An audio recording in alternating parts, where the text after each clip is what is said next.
Hey, what's going on, everyone? It is David Palmer, the Leo King, and Craig Skidmore here for Deep Love Tarot, your weekly love horoscope for this week of September the 14th to the 20th of 2020. Of course, we're going to go into the collective and all 12 zodiac signs for your love report for this week. Of course, we do this on highvibe.tv. Make sure that you check us out. We are an awesome spiritual network on all different platforms. Apple TV, Roku, iOS, Android, and of course, make sure that you also check out our website, highvibe.tv. And of course, that's where you get the daily exclusive horoscopes that I do. That's also astrology and tarot and weekly sun sign horoscopes, astrology and tarot, and weekly intuitive, weekly tarot, and so much more. Also, the show Full Disclosure that Craig and I do in Deep Astrology in his full format. Also, the Peace Dealer has his new show, Daily Trigger Tarot. It's super awesome. Actually, I posted a little clip of it on my Instagram that you can all watch to get a glimpse of what's going on with that. And right now we are doing a big sale, the Ride the Wave package, with all of my astrology schools packaged up into one package at a major discounted rate. I'm continuing that for this week because I want to go do advanced astrology classes that are really crazy out there, and I don't want to have to keep regurgitating like the same basic stuff. So when you come to the new classes, you're just like ready to go. Check it out, especially that Love Masterclass, since this is, Deep Love Tarot. The Masterclass 10, you get everything. You get everything, put it that way. Check it out. Go to the link on highvibetvschool.com. What's going on, Mr. Craig? Oh, I was going to say, we got a little Battle of the Gods also. It's getting kind of funky out there. It is. It's like, don't start sleeping. Right when you start to think it looks like it's going to be fine that's when the attacks come in the universe in a weird way right now.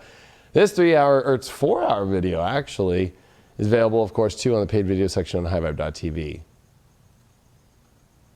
Now, what's up with you, dog? It was a battle-like weekend, a battle of like having to generate our own energy type of thing and not kind of get sucked into the world around us. But, if you find someone that you enjoy being with, I think these are some good times to kind of cultivate that relationship, that get some of that alone time going. So, I ain't mad at the times, that's for sure.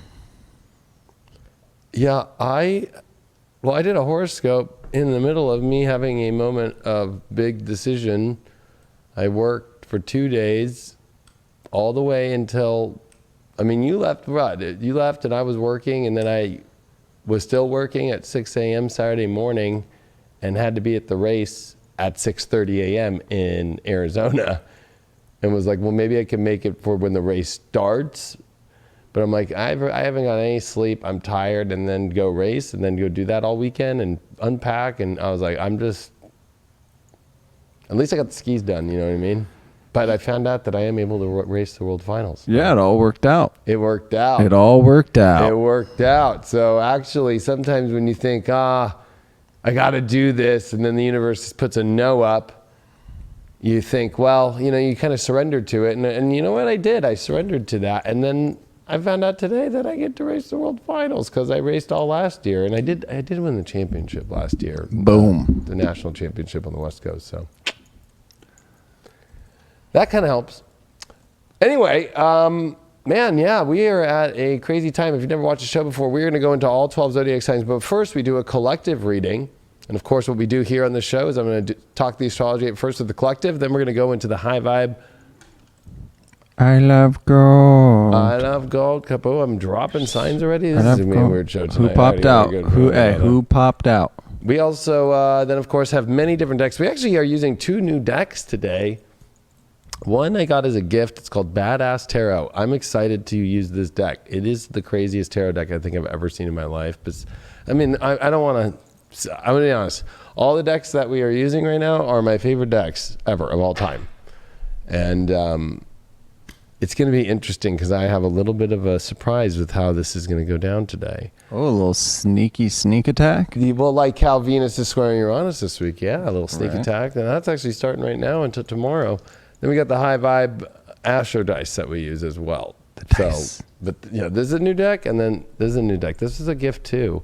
Although it's kind of weird, crazy. Some people are sending decks to me like publishers and stuff, and I'm just like, okay.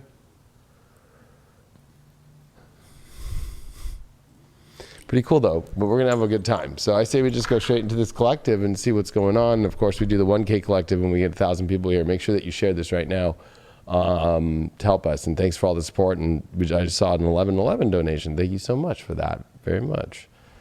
Let's roll. See what's going on this week with the astrology. All right. Collectively, we're in a new moon week in Virgo.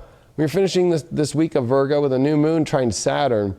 But this is a weird new moon. You know, a new moon, of course, is setting our new intention, and Virgo is about getting things straight. So, you know, it also is editing the things that we really enjoy in our life to make things better. And also it is where we harvest, right? We're in harvest season. We kind of are harvesting what we've gained through this year, what we've grown, what things are we going to pick off when we're harvesting. That's kind of like, I don't know, I've never harvested, but I'm sure Craig knows from harvesting plants in life. There's some plants and some stuff when you're harvesting that you chuck away, and then there's some that you're like, these are good. There's this kind of, what would you call that? Well, you know, the worst kind is when you get some mold in there and you don't know necessarily that you have it. It might look pristine and beautiful on the outside, but when you get deep down into it, it's just fucked. But then what do you call it when you're separating that? Like when you're like, this one is not worthy, and it kind of gets tossed into the trash. Well, you know, there's top shelf, and then there's some mid grade and some low grade, and Is there a term though of like, we're gonna go? Not necessarily. A's and B pile, pretty much. A's and B's. Yeah. Well, I mean, it doesn't mean that, like, I think so in our love lives, if we're going to apply Virgo is getting to the reality of things, the reality check with a big trine to Saturn in Capricorn, making decisions, starting to see what's going to be implemented into our long-term goals. So there's a positive alignment, although it is squaring the nodes. Exactly, 25 Gemini, 25 South Node Sag.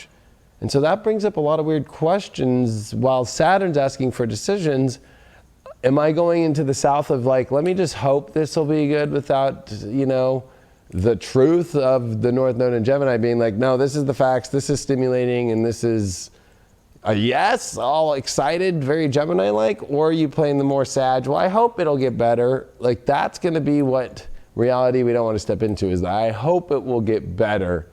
It's not that stimulating, but I'm hoping, or I have to do this, or I should do this. This is where Saturn's saying, no. Like destiny in quincunx with Saturn quincunxing the North Node still. No, we have to go off what's stimulating us, what makes us our greatest curiosity, and more importantly, our stimulation. We also have Venus in square to Uranus. So Venus in Leo, square Uranus in Taurus. This brings up definitely a lot of different worlds, and when we look at our relationships, we look at our love life, our happiness has to find and see that there's a lot of different weird energies within ourselves and other people that have different values and so forth, and those values are coming into conflict in a really weird way with Venus. Venus deals with values. Taurus is the ruler of Venus, although Venus is now squaring Uranus in Venus's house, Taurus. So, Venus is in the sun's house, so Leo. And so, we want to express ourselves, but also everybody has different values, and we have different, worlds that we all are trying to intricate, way to come together. So this kind of it also brings massive surprises. It also can bring massive kind of what the hell just happened, just out of nowhere, So, this is where, I don't know. It's kind of like where, somebody can ghost you on a wedding, like you're about to get, somebody gets cold feet real quick out of nowhere, like, I thought we were all good, and then the opposite is like, nothing's happening in my love life, and then, bam, what the fuck, like out of nowhere. So, or it could be flopped, right? It could be like, I don't know, it could be, it's all over, and it's a gamble. There's a lot of gamble with this week. You also have to remember that this is a really interesting week as well, because we do have Mercury in Libra about relationships and communication, and it's making very hard aspects to Jupiter, very hard aspects to Pluto. The Sun is also trine Pluto this week. So there's a lot of change that has to happen. We're kind of at that point where it's like, that change has to happen with love. And with Mercury in Libra, it's going to be hard combos about trying to find the balance with Jupiter now direct, which I don't know if you felt that this weekend, Craig, like on Sunday, especially yesterday. It kind of felt like there was some hope back into the universe. I think a lot of people, including myself, almost kind of felt like everything was kind of like going just, what, is this going to go into a weird world in this way? And then, no, it's like almost like we got. Yeah, there was like a shift of almost feeling of like comfort, of like being okay with where, where I was, at that moment. So I definitely felt a lighter shift, so to speak. Yeah. So, but now Mercury square Jupiter is like, it's the ultimate question, especially with a new moon in Virgo. It likes to analyze a lot of things. So this is a very analytical week.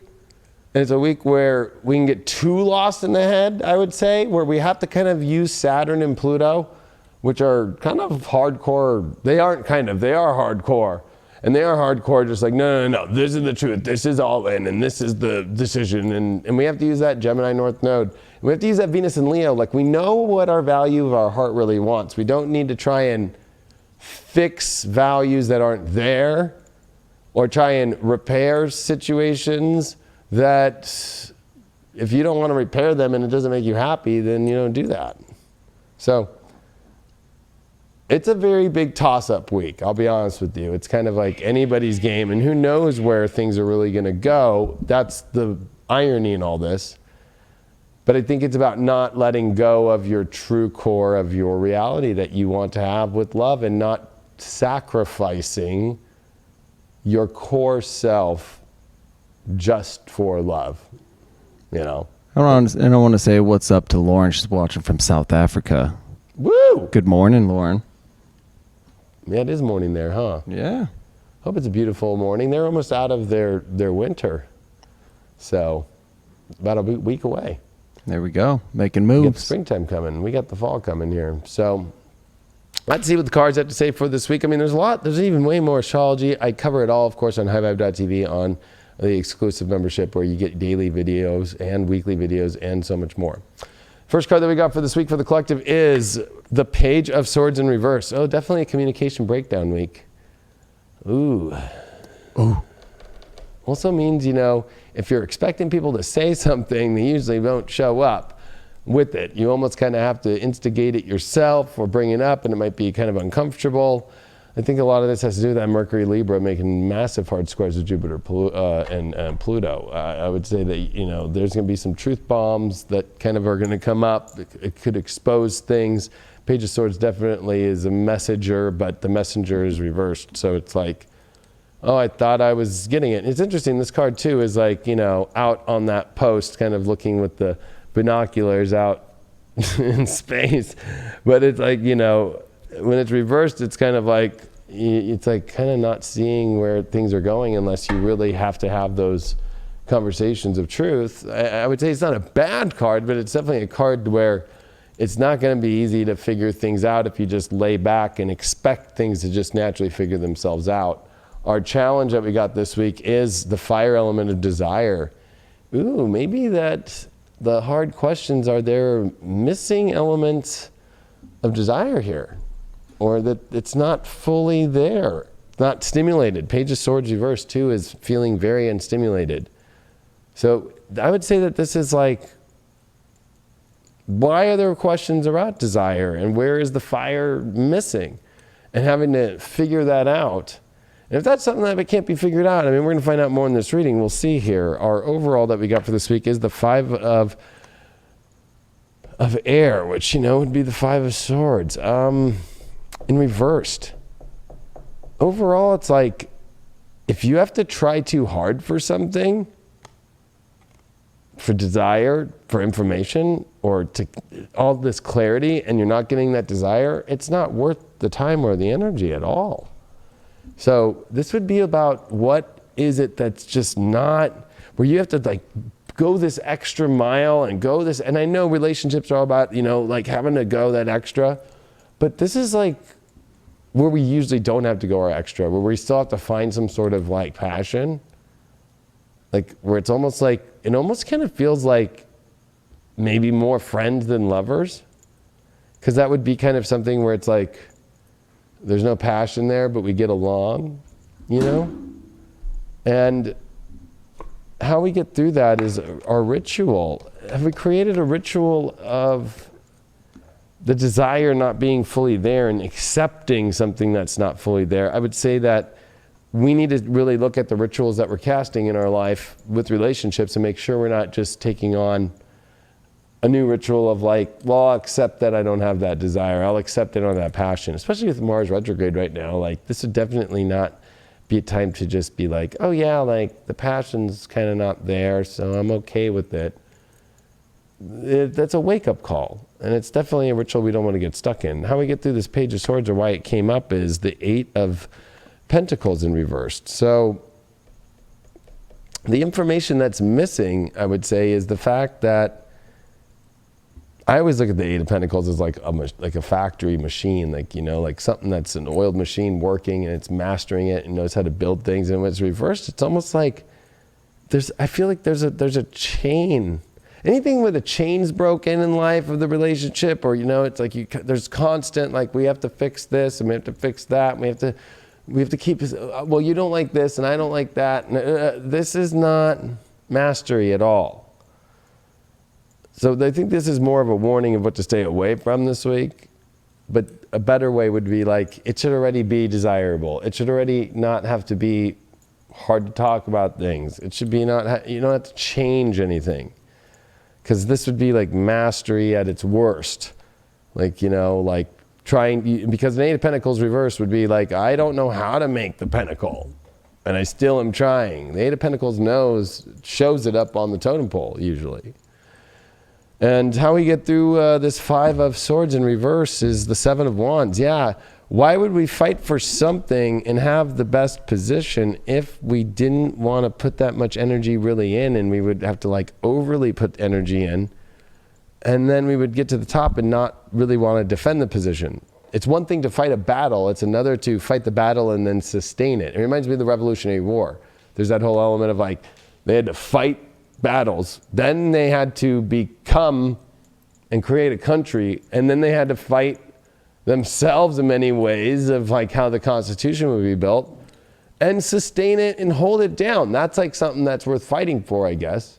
But it's like, if you're willing to not fight for something after you already put in a lot of work, and once you get there, you're like, I'm kind of over it now. Like, that's, you know, that's where it leads to when the passion's not there and you create that ritual and you're trying to fix something that's broken, and you know, it's like almost, this is a Page of Swords denial of it. Like, oh, well, I mean, it's not that desirable, but I'll take what I can get, and that's not mastering something great. And how we get through this is the shadow I am pulling as the overall. Downcasting pride. Something that we're not that prideful in. We're too afraid to really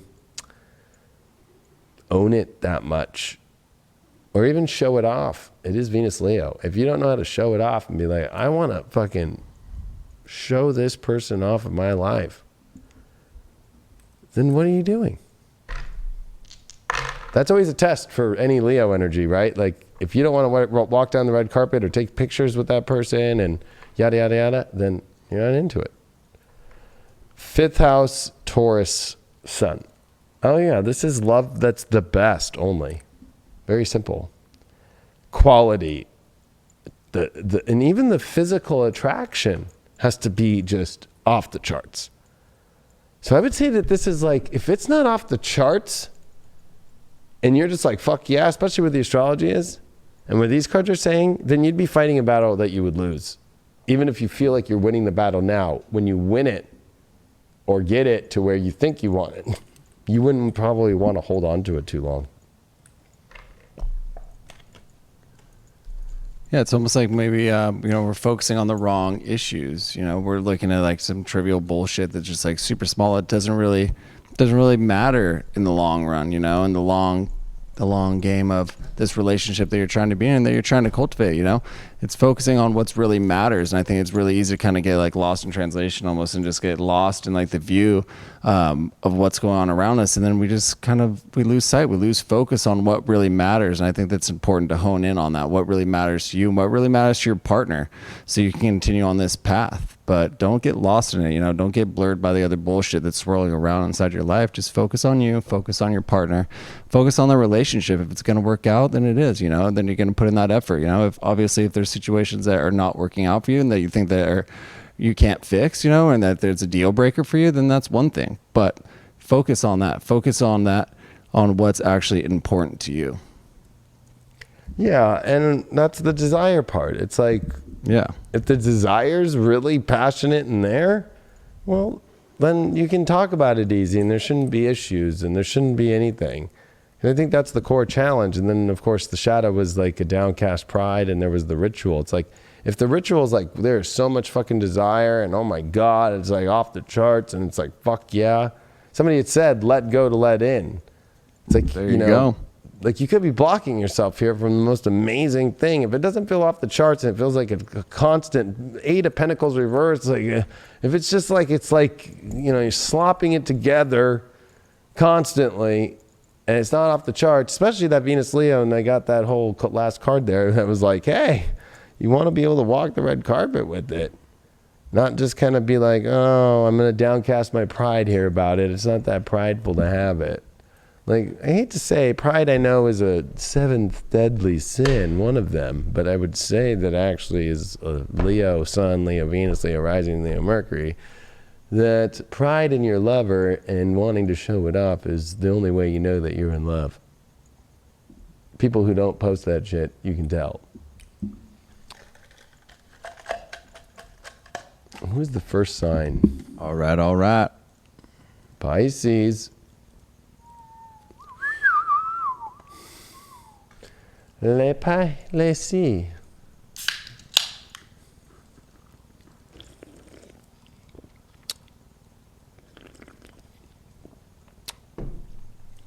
Man, these new cards are pretty crazy, actually. That one didn't really show off the craziness. I was like, okay, that one's really light. There's some good ones in there. Let's see what Pisces have going on this week. Pisces, are you ready, fishies? You guys got the 4 of... Is that Pentacles? Yeah, 4 Pentacles in reverse. Wow, she is definitely all into licking that, you know what, but reversed. 4 Pentacles is, we're letting go of a value. We're letting go of something that we thought was of value once, and maybe we have to let it go in order to bring in something more that's more valuable or more attainable. I mean, for you, this is a new moon for you in your relationship house, so this is a big week for you. It's trying to Saturn, like, which people are you around? But I almost feel like, maybe there's holding on too much to something that really is not even making you want to do that too much. Mars is retrograde in your 2nd house too. You got to remember, this is definitely a time of recalibrating your identity of what you value or not. You did pull as your challenge card the Sagittarius. It's almost like the belief of that there is something more valuable out there. I would say that, I almost feel like you also maybe just challenging your own beliefs. Like, what do? I don't know what to do now. I don't know. But I do know that I'm not holding on to what I used to in value anymore. I'm not really wanting to lick that shoe. But are you just going to keep staying there with the same shoe? Or in the same place? Because the other part of a challenge with the Sag card is like not willing to open up or journey and see other things. You did get the 3 of air, which is the 3 of swords, and it actually is in reversed. So I would say that overall, it's like there's already an emptiness there that you have to confront still and face. I almost feel like you haven't, 3 of Swords sucks. It is the heartbreak card, but it's reversed. So it's like not denial of heartbreak. Already gone through the pain, through the trauma, but still like not facing it fully and holding on to it. Why did you get this Sag thing? You get the Hangman reversed. This is the thing, is you're not willing to go when you're free to go and search for whatever needs to be seen to find maybe you have to look in different areas within your partnership. Or if you are single, like maybe you need to look at other situations here.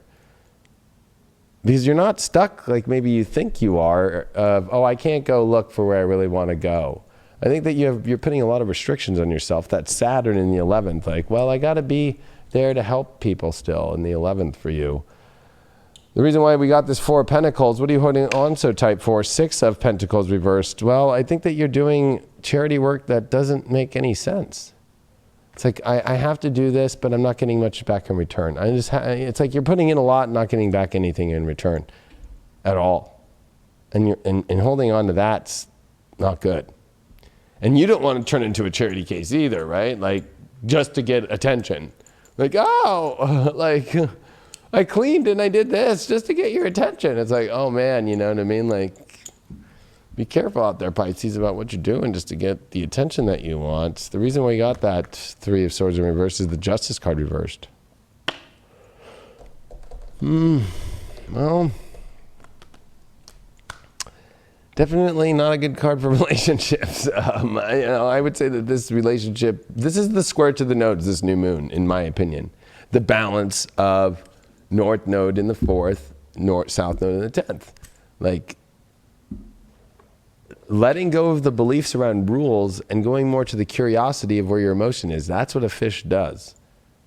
And you have to follow that intuition there, because this Justice reverse is saying that you're not being fair to yourself or your partner or another person, or just even yourself if you're totally single and you're not seeing anybody, about continuing this missing heart that's just kind of completely gone through its just end, and that you're staying stuck in there, that you don't have to. You did pull Taurus, and you pulled the first house, and you pulled Pluto. Yeah, I mean, this is reshaping your values in yourself, and re-understanding that the value of yourself is so important, but also getting to the bottom and identifying which values at the very bottom core are you not receiving the ultimate feel-good energy, and having to go through this kind of, I don't want to say destruction, but evolution through a transformational experience of re-identifying and being much more powerfully clear on what it is that you need to receive to feel good. And if you're not getting that and you're missing that, then you are holding yourself back and not receiving anything good. And it has a lot to do with how you identify it and how you take action towards it. Yeah, you need to get out of your own way. It's like you're getting caught in a stagnation. Maybe you just keep swimming around in that circle. You're just following, chasing the tail over and over and over. Instead of actually, parking off and embracing and embarking off into a new journey. Embracing that change, getting out of your own shell, getting out of the space you feel comfort in, where you just kind of closed into this certain aspect and this one certain thought of your mind as to what it needs to be. Let that freedom into your life so that you can experience life, so you can experience love, and so you can experience the change that is inevitable within life and what's inevitable for all of us. It's embracing that change, and it's having the courage to change. It's funny you say that, because I forgot to pull the shadow card, and they pulled Naked Before the Stars. There we go.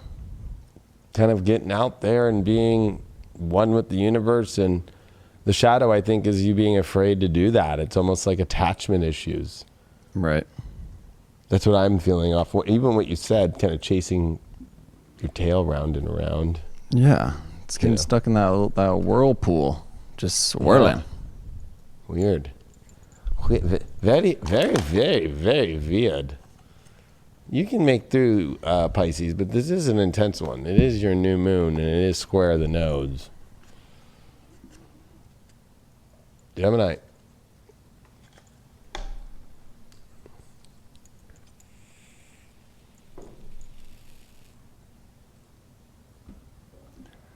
Gemini, come on down. Gemini, come on down. All right, let's see what Gemini's got going on. All right. What do Gemini's going on this week? Let's see. All right. What's going on over there? It's funny. Even last night, as I did my videos for the weeklies, I was dropping shit. It was hilarious. So maybe Gemini's gonna be going through kind of like a fumble zone here. Fumble. We're back in football. Fumble. Fumble Rooski. Oh wow! Look at this. Woo! Gonna be There we spanking go. it this week, fucking Gemini, fucking getting that strength back. I think that you gotta have the strength to do what you know you have to do in your heart. This new moon is in your 4th house. What do you emotionally just know feels good? Venus and Leo, what stimulates you? I would say that with the trine to Saturn too, it's the trust, and it is the house of sex, the 8th house for you in Capricorn. And this is the 8 card, strength card. I think it's interesting that they put this one as like, finding that divine masculine, divine feminine energy that is in perfect harmony and having the strength to know it and to do it. Great card for you to have. Looks like it's going to be a pretty intense week. Your challenge though is love. I think that this is the weird issue, is you have to have the strength to go into the love that you want. I think that you're afraid of it. That's why that strength card would come out. It's like something great and beautiful is there, but you're totally afraid of it all, that 8th house stuff ending. And for you, this new moon is squaring the nodes. One of the nodes is in your sign and the other one's in your relationship house. It's like, I think that you got to leave the kind of belief systems about how relationships should be and all this stuff and go back to just what do you want? And go back to that instead of making love kind of this, I don't know, kind of like school of love that you must have taken the test and followed all these certain procedures and yada, yada, yada. 7 of wands in reversed. I would say that overall, it's like, yeah, you're not wanting to fight hard enough for a great position that you could be in, and you're missing out on a better position in your life by making love kind of this tarnished aspect. When it's not tarnished, if you have the strength to go into it. Why is there issues with love? The Empress. You're afraid to embody the Empress is love. It is nurturing love. She's even got Venus. Look at both. You pulled your challenge, and the way to get through it is Venus. There's a Venus there, there's a Venus there. And Venus is in Leo. Stimulation. It's like you're going into boring situations that you need to get out of, and you need to go to the ones that are stimulating. And let's be honest, this is a very Gemini card. Like, fuck yeah, Gemini. What happened to that? You live in grandma life now? You pulled the 6 of Cups upright, which is, you know what? You only build good memories when they're fun and exciting and wild. I don't think that I think that what the big lesson of all the Capricorn 8th house stuff is going to be for Geminis at the end of this was, I was afraid of the intensity and the passion and the edge, even though that's the thing that gives me my greatest accomplishments in life as a Gemini, stimulation and memories. So this might dip you back into the memories of when you did used to have like passion and the strength to do things, and call you to go into that to see what's there again, opposed to blocking that constantly and not embracing that, not wanting to nurture that. The reason why you pulled that 7 of Wands in reverse is you got the Death card reversed. You're afraid of the death itself, of like what would happen. You're too afraid more of outcomes than incomes. Meaning you're more afraid of what the back door might be. There's always a back door in life of the Death card. And it's like, get to yourself in a great position and don't be afraid of whenever that will end. Hold it as long as you can. Hold love as long as you can until fucking life fucking happens. And then something might happen and then that happens. Then yeah, it gets ushered out the back door, but that means you're still entering into a new place. This is like getting stuck in between places. Your shadow that you're pulling for this week is addicted to blocking love. Addicted to things that don't bring love. Addicted to things that don't have you on the ultimate place, and missing out on tons of memories and strength. And I think that you might even be, because you are a twin, you have a twin that's telling you that the addiction you have is to this kind of more strength and power and passion and good memories, which actually is the right addiction to have. But you've kind of created that as like, you think of it like more like a drug, I would say. And then you've actually created this new drug that's even worse, of blocking all that and ending into kind of like this, like what happened to Geminis and the freaks? What happened? The freaks come out at What happened to the freaks? What happened to the freaks? Wow, this Taurus has popped up 3 times. I mean, it's not like I'm fucking trying my hardest to fucking go, roll the dice here. I've done the show and plenty of times. Roll better there. And Taurus, 5th house Pluto. So it's like, yeah, I mean, you need to get to the bottom of why are you not receiving the good stuff in your happiness and your love life. And you need to transform whatever values and systems that it is that are blocking you from receiving the ultimate happiness and love in your life. Pretty simple. Yeah, you can't be focusing on outside sources. You have this power within, you have that love within, and I think maybe you need to remember your sexiness and you need to embrace that sexiness. Like you said, where the freaks at. Let those freaks out. Fly that freak flag. Maybe come up with a safe word this week, Explore it with your partner. Dive back into that passion. It's easy that times like this, that maybe the passion has got lost. Maybe we're kind of bored or stuck with our partner. It's still there. You have that within, don't be focusing on the outside world. Don't be focusing on all that noise, focus on yourself, focus on your partner. Get that passion going again. Get wet. Yeah, but if there's no passion there, then it's like kind of the grandma that's going to stay with the grandpa because he's on, crutches. Well, that's completely different, That's I'd completely also say different. that with Mercury and Libra squaring Jupiter, Pluto, that's their love house Mercury squaring their 8th house Pluto, Jupiter. It's like, yeah, the balance in life that has to be rebalanced is getting stimulated over happiness and edge. And it's about edge that needs to be brought back into your life. Not only the cards saying it, but the astrology is saying it. And you can't be afraid of edge because a Gemini without edge would be like a Gemini, because you guys have 6th house Scorpio. So an edgy life is the Gemini life. But a life without edge that you think that you are brings out the twin in you, that the other twin is knocking on that door fucking constantly and being like, what the fuck is going on? Why are we not doing this? And then you kind of feel like you're going insane. This is about getting you out of insanity. Wow. Can you do that one, Gemini? Let's see what's up with the Capricorns. Captains of the zodiac. Captains. Captains of the zodiac. What did we pull first? We pulled the 7 of Cups.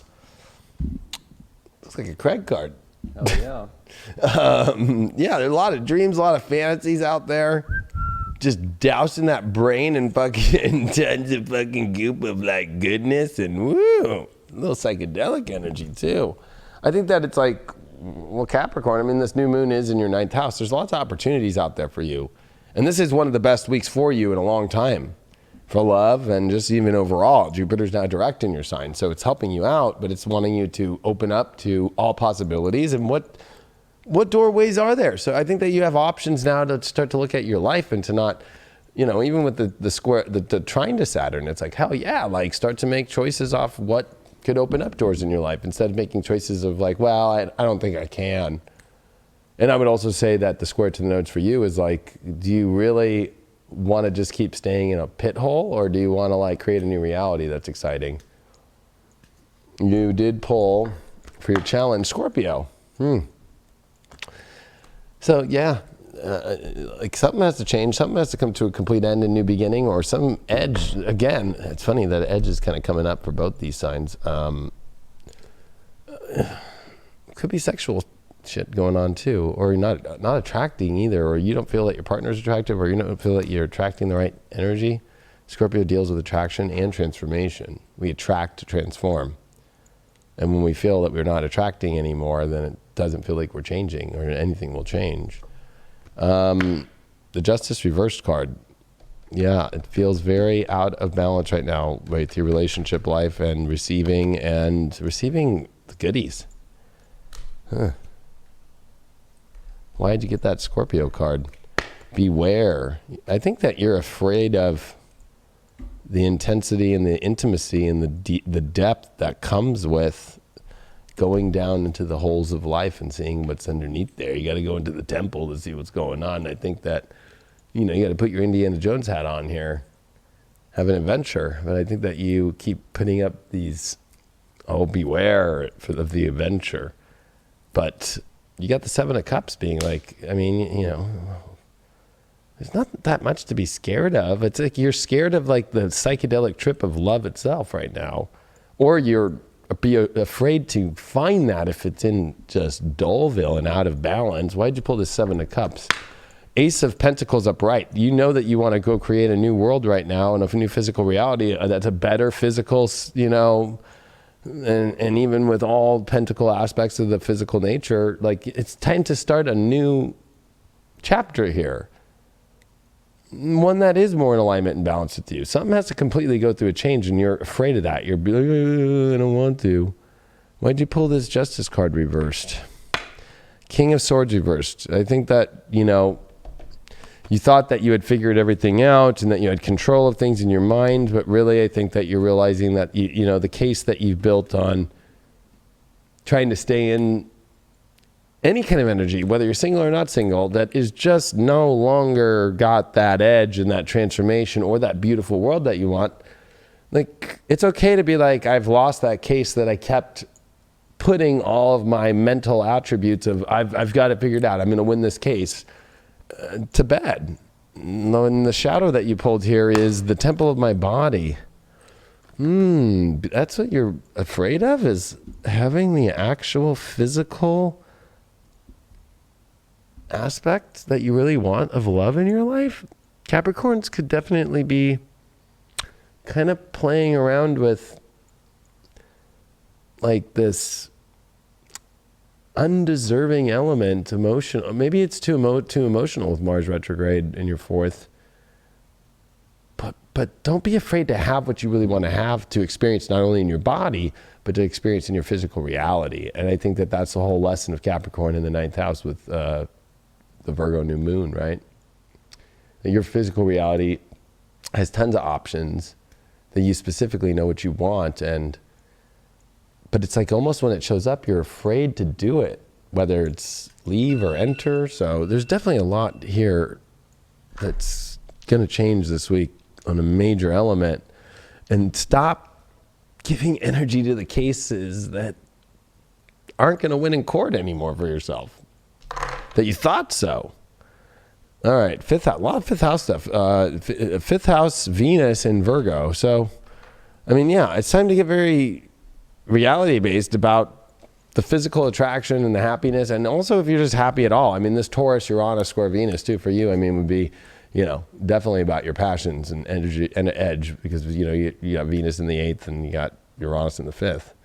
But this would definitely be about, even though it's a falled Venus in the 5th, it would be like, where is it not working and making you feel like good love? It's time to change that reality and specifically find and make the adjustments to make that true happiness happen. And it might not be a happy moment at first, but it's to get to a happy moment. And that's the hard part of a Venus Virgo.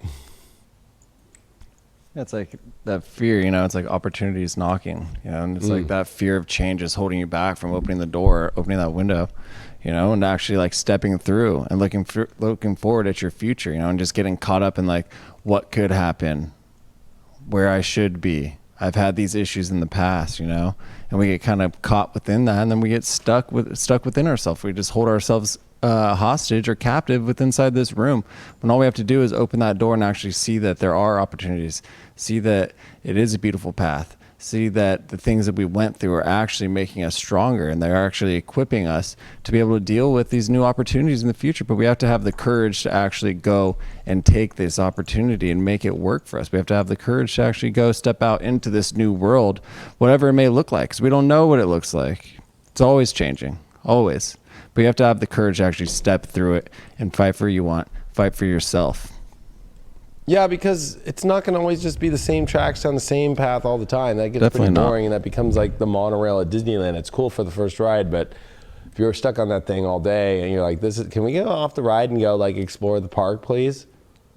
It's like the tram to Disneyland. It's like, cool, you're on your way there, but there's nothing worse than the tram back. You're like, everybody's just, tired. I don't know what. It reminded me of when I was a little kid, and it was like one of the first times that I was like stayed home by myself, and I ordered some pizza, and then the pizza guy was knocking on the door, and I was fucking scared because I was like, I forgot that my parents had ordered me pizza. I'm like, who the hell is this random person like trying to break into the house and get me right now? And it's like, it's just some fucking pepperoni pizza, but I was so terrified of what it could be. I don't know why that just popped back into my mind. We all go through that with answering the door when we're a kid. Right? At the first, like, Because it wasn't like you could make the peephole out, it'd be like, hello, who is it? Like, oh shit, it's just Lamppost Pizza. All right. Yeah, well, at least it was Lamppost. Shout out to Lamppost Pizza. I don't think there was many options when we were kids. It was Lamppost and I think Domino's. Pizza Hut, and Irvine Pizza was pretty bomb though too. Yeah. Northwood Pizza was bomb too. Northwood. Northwood. Northwood Pizza. No, Craig and I are from Northwood, but you know what I mean. They had the best pizza. They had some pretty ladies. Aries. I've got a lot of dances of me going to Northwood dances. Okay. To modern day dances. Northwood. Aries. Yeah, I hoard myself around in high school at the dances if the ladies want to know. My mom hated me. Another corsage? Another tax rental? I'm like, yeah, we should probably get an account. Do they have subscription? Oh, shit. Let's see what's going on with the ARI. 4 of Cups upright. Well, this card's hilarious. This always has to deal with the card of like, okay, here, God's showing up with the cup that you need, but it looks like you're too drunk to even like fucking take it in. It's kind of like, go give me that fourth bottle. I want it right now. And then, the person goes to 7-Eleven, God comes back, here you go. And it's like, good plunk. I would say that, overall, it's just saying like, what is coming into your life that's beautiful that you're kind of pushing to the side right now? And you're almost like, I don't know, because this new moon in the 6th house is you're getting finicky. You're trying to figure out your reality and all that stuff, but don't miss out on the opportunities. Miss Mercury in Libra is trying to have you understand the relationship elements, but also the control issues with the squares to Jupiter, Pluto. I would also say that this new moon in the square to the nodes for you is in your head, definitely at the biggest core. A new moon in the 6th square, the 9th in the 3rd house, north node in the 3rd, 9th house, south node. I would say that, it's almost like, don't miss out on things by over calculating things or even just kind of like getting too specific on how it should all look. Like there's good things coming your way, but it's almost like maybe you're not seeing it. So you need to pay attention more. You did pull Capricorn control as, your challenge. I would say, yeah, that it's control. Like you kind of are getting a little bit controlling here on how you want things to look, and then you're missing out on the good stuff. Love and control don't go well together. I'm just going to be honest with you. That's why Capricorn and Leo, make a big quincunx and they don't like each other and they aren't going to work. But Capricorn also, as well as maybe your work, or maybe you're missing out because of you're trying to figure out your work right now too much. Maybe you're just spending, especially with Jupiter direct now. Or it's like, oh, they're not in the same work that I want to be at, or maybe there's something here. What is it? The 9 of Cups reversed. That sucks. It's funny. I've been shuffling these every time we get off to the next reading, just because I'm like, it's been a reversal every time on this deck, and that's just the way cards are laying out. I would say that you're missing out on abundance at the highest levels right now by control issues and by also being a little bit too picky. How maybe outcomes should look, or expectations, I would say. Expectations always don't end out well. Or if you're expecting people to be a certain way, but also if you're not showing up. One thing about the 4 of Cups too could be like, oh, I've got it, they're showing up, now you got to show up, and you're like, I don't know if I want to. It's like, you got to show up too. Look at this, vision reversed with this control issue is instead of looking at the great visions of things, the control stuff or the over planning I think this is like way taking relationships and trying to make it like a fucking movie, like directing the movie or something. Like, I don't know why I'm getting that. It's like, you're not the director of your love story because there's 2 people. Or in some cases, 5 or 6 if you're polyamory, who knows? I don't know. But I would say that, it's too hard to direct the movie because if you're the only director in it, then the other party's not involved at all. And so I would say that there's a lack of vision of maybe where to go to. Capricorn knows where to go exactly, and it utilizes what it needs to do to get there. And there might be this kind of feeling like maybe you're not in the right place, and maybe this is just the delusion that you're missing out on really great energy and abundance because you feel that you need to be at a certain place. And that's not the vision to have. The vision is I can take this and it will go to better places. That Four of Cups is trying to block something and deny something. You pulled the Hermit. Oh, no. Oh, that's what's blocking it, is you're processing a little bit too deep here. Or you want too much alone time. Or, you're just trying to research the whole... You don't research love. It's not like, well, let me research this love story so much. Let me Google, how do I love? Oh my God, you want to get savage right now? Should we get savage for the rest of the show? Fuck. This also means don't go backwards into retreating into the woods of when because I think that there's been a lot of retreat, especially Mars is retrograde in your sign. So it's like, yes, the retreat aspect is going on for you to get into the right direction. You're retreating in old life, not trying to stay in that vibe. The old vision didn't work. The new vision will work. That's where the abundance is that you're missing. You did pull the Empress. So you can have this most amazing world, but there's no abundance there if you're not willing to go feel it and be experienced of the physical of it. The Empress is a physical card. She's a Venus card. She is a major arcana, and she is somebody that shows up fully. And this Venus square Uranus for you would be, don't miss something beautiful and great, because Uranus in the second is like, it'll disappear out and go to nothing. In the second, square Venus in the fifth, right? And Leo, like, oh, there's love, but I don't know. I kind of, maybe there's self-worth issues here about holding on to it or just showing up with the Hermit card. Showing up. Your shadow that you're going through right now through this week is the Masquerade. What's the mask for? Do you feel like you have to put a mask on to even just like step into the relationship? Like you don't need to put some false front on, or your front doesn't need to be shifted. Just be you. Just be you, not this visionary quest that you're trying to create to maybe be in a certain situation or change things, or that mask that you were expecting from another person to be wearing. They ain't going to put that on. Wardrobe ain't going to put that on for you. You know what I mean? In your little movie, because you're trying to control it too much. Sun in the 8th house of Taurus, another Taurus, wow. I mean, why aren't you feeling the good stuff literally, physically, intimately? And why are you blocking the good stuff literally? 8th house, putting a boundary up. I think that for you, that you need to understand that in order to have Taurus, Sun, you have to receive.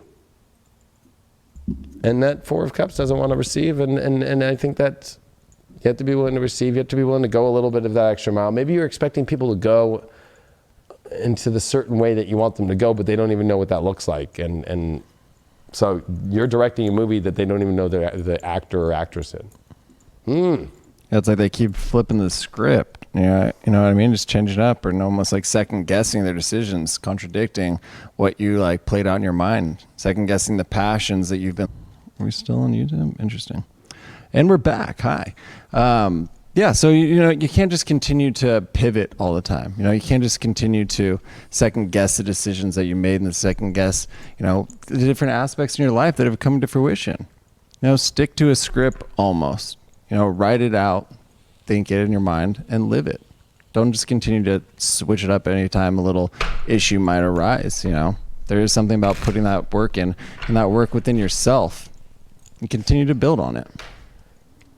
Yeah, well, if you use that script thing, and I was using a director thing, it's kind of like a director is directing the whole thing in kind of a way that like everybody has to wait for the director to fucking tell them what it's going to look like. And I think in relationships for Aries, it might be like right now, like, and then that vision reverse card is a major card in the IH squared deck, and then your card is tarot.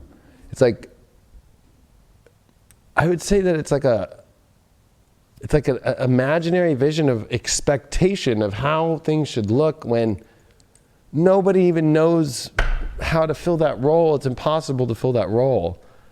It's a vision that's too much, especially with the Four of Cups. It's almost like being drunk about it, like a drunk vision that you expect. It's like beer goggles of life, like that like nobody can do, like I just feel that just has to be addressed. It's not that serious. It's just much more of like missing out on abundance, missing out on really beautiful things, and then trying to overanalyze like the Hermit. Whenever it pulls up, it's like becoming too old.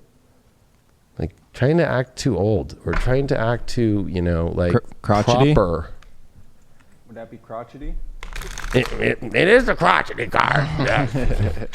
So, yes, and it's going to get really crotchety, not this week, but when Mars starts to square Saturn and it's retrograde here fast. So you don't want to try and buck it up right now and then go into the crotchety later. We got the Aquas. Give me an AQUA. Aqua was a good band back in the day. Yeah. Voila. I watched my best friend's wedding this weekend also. That's a good one. Wow, you were at a movie fest. Julia Roberts. I love the little song and dance that they did. You also watched The Never Ending Story, you told me before this. I did. It's quite an eventful weekend. Yeah, that sounds like it. And I smoked an 8-pound pork shoulder. Yeah, I was in jet ski land, didn't race. I was down at the beach, did my own photo shoot, selfie style. There you go. First card that we got here is, oh my gosh, how funny. Wow. The Two of Cups. It's like a Tinder match. Look at this. Look at the fucking people that matched. Looks like they're fucking made for each other. They're ready for love. Two of Cups is the soulmate card. Great week, Aquarius, for you to connect with the love energy that you want, or at least you know what your match is. Whether you're with that match or not is the question. Or as Aquarius is out there matching on dating sites, or are they matching on Instagram accounts and shit, or I don't know, but there's something really deep soulmate shit coming down here. I mean, this new moon for you is in your 8th house of deep intimacy and commitment and connection and sexual nature as well, and it's squaring the nodes in your 5th house, so, and also your 11th. Are you having connection with just this kind of weird independent world, or are you actually going to go find love? Look at your issue as Cancer, as your challenge card of feeling. Oh, so here you are. You know that you're ready for all these deep connections or soulmate connections, but it's like there's this kind of, it's either your home situation or it's, I don't know. Maybe I would just say that, there's feelings that you're not addressing or feelings that you're over addressing, and just like connect deeply to the match, like simple, not like creating all this. I mean, Mercury's in your 4th house too, and it's squaring over to your 7th house of relationships. Jupiter's now direct in your 7th house, who are we on Aquarius? No, sorry. So Jupiter's in your 12th, sorry. And it's squaring over to Mercury that's in your 9th. Oh man. Your belief systems emotionally and sensitivity wise, I think, are what are causing these issues emotionally. You did pull the Emperor upright. So overall, it's like taking that power to get that. Fuck yeah, you matched with fucking, on methmatch.com. Like, fucking, this is great. You ever watched the Meth Match commercial? Can't say that I have. Remember I showed it to you, Meth Match, set your love aflame. I don't think I saw SNL did it. It's like, we got matched and got to go to this truck driver, fucking bathroom. And it's like, we got to go to this burned down shed in the woods and smoke meth together. I would say that whatever it is, don't let your sensitivities and your emotions fuck up what you want in your soulmate life. This is a big, big week for you with that. Why did that Cancer card pull up? Greed. You know what? I think that you're expecting too much emotionally. Or I would say that you have kind of become greedy about wanting the sensitivities, or just the way that you want to feel becomes so intense, instead of looking at the match and just defining it and just having it and appreciating it and stepping into the power of that. The reason why you pulled the soulmate card is you did get the Page of Cups upright. I mean, definitely like this huge match made in heaven energy coming your way this week, or at least if you're in a relationship, finally be able to kind of figure out a lot of things, but don't get too emotionally greedy about it and take the action towards it. You did get the 5 of Cups, though, as your overall with that Emperor card. So I think that you're going to have to let go of the sorrows of the past and let those 3 cups go and continue on moving with what's good and fill those new cups with new things. So I don't think this is a bad reading at all, Aquarius. I mean, Jupiter, I think, direct in your 12th is a good sign that, you know, the universe can bring amazing and beautiful things into your life. And you kind of have to let go of the past and step into what you're excited about. And you got to step forward more into it. You got to make yourself be heard more, seen more, and don't lose your whole Emperor and your strength because of sorrow. So don't go backwards into X's. Don't get too emotional, needy, especially if you're going to go backwards into an X, because this would not say, let's see what the shadow is. Parasite. Yeah, I would say it's parasitic, number one, for you to be emotionally too, I need this emotionally, you know, and I can't survive. But I would say that anything that is trying to go backwards, it would be parasitic. Especially with Venus and Leo right now, square Uranus. You don't want to go backwards to what's comfortable. That's what Uranus is saying. It's time to create a new, crazy, wild, comfortable place by going into relationships that are new, right? You pulled the South Node in the 5th of Pisces. I think that you need to drop past lovers and you need to move forward into Virgo 11th house, new realities, new kind of energies, new exciting people. I would say it's also just letting go of the past and how you expect the dream of love to be. Or you're not addressing your love issues at all and kind of like, you know, you're just not addressing the toxicity around them at all. And you need to just focus on where is the more positive 11th house connected and makes sense for your reality in your life. Yeah, because it's easy to become comfortable in the past, you know, in past relationships, past feelings, because it's familiar, you know, but the Emperor doesn't give a shit about comfort or familiarity. The Emperor just does it. The Emperor utilizes the strength. The Emperor knows his power or her power and goes and takes it, you know, lives in that, embraces the future. So it doesn't just kind of wield back and say, oh, okay, no, I'm just gonna go live back over here, even though I know that it might not work out, even though I know that I've already grown from that shit. Not gonna happen, you know, and that's tapping into your own strength. That's tapping into your own beliefs. It's tapping into that love that's right there in front of you because you have it, but are you going to be willing to go and actually grab it? Are you going to be actually willing to tap into your own strength and say, yes, I want this, I'm going to go take it? Yeah, and because Aquariuses don't go backwards anyways. That's not they're moving forward. Right.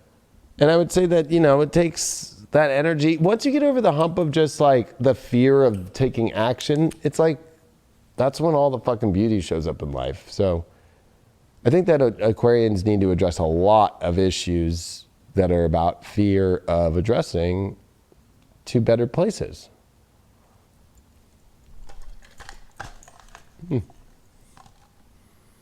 The Virgos are not last. Woo! We should have a party just for that. And it's their birthday weekend. They got the new moon here finally. Woo!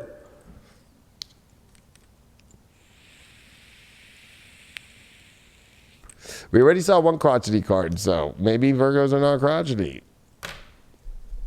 Not crotchety. Happy birthday, Virgo. Let's see what this new moon is going to be like this week for you with love. You pulled the 2 of Swords. Ooh. I like what this one says. It says, I am Zen, so fuck off. And I think it's Charlie Sheen. So, you know, 2 Swords is the blindfold that we put on of, I don't know which direction to take. I think that Virgos are in this, I don't know what I should do here in your love situations. And you're not in a Zen place by saying the whole fuck off thing, you know, because you're not in a Zen place by not making a choice of what to do. By sitting in contemplation too much, especially this new moon is squaring your 10th house and your 4th house. I would say that, you know, of nodes. And with the trine to Saturn, I would say a lot of this is like, it's time for you to have the love that you want and capitalize on it and take action upon it and make plans with it, instead of kind of staying in this emotional suspended state of protection that you think offers you more opportunity, but actually is you're not getting anything in your reality if you do that too much. Your challenge is Leo, the willpower to come into love, the power to step into it. It's like balls out courage of love and happiness. So your challenge is love. I think that you're contemplating love and the courage to see that the sun, you're afraid of the sunlight. You're afraid of the beauty of life. You're afraid, and Venus in Leo is in your 12th, squaring Uranus in your 9th. Belief systems that need to change about how love should be that you're missing out on. The Tower. Ooh. That one's pretty cool. Wow, I would say, yeah, it's a pretty cool Tower card, right? Wow, look at that fucker. Yeah, blowing smoke up your own ass. Missing out on the love story. You because the tower that needs to fall is the one that you're not courageous. The tower that needs to fall is the insecurity of love because of indecision. You pulled the Chariot card. You just need to go fucking full forward and blast into that Leo vibe. Full blast. It's guided by the universe. It makes sense by the stars. It's guided. It's got the Magician wand. It's like, let's go. It's so funny. These are both my cards, Leo and the Chariot. I'm both. So I would say that it's like, just fucking go. Like don't be Charlie Sheen. And, I don't know. And I'm going to get real on here. I know from stories that Charlie Sheen got his STD from sitting on the fence about some weird things that he was doing in hotel rooms in Vegas. Let's just say that. So,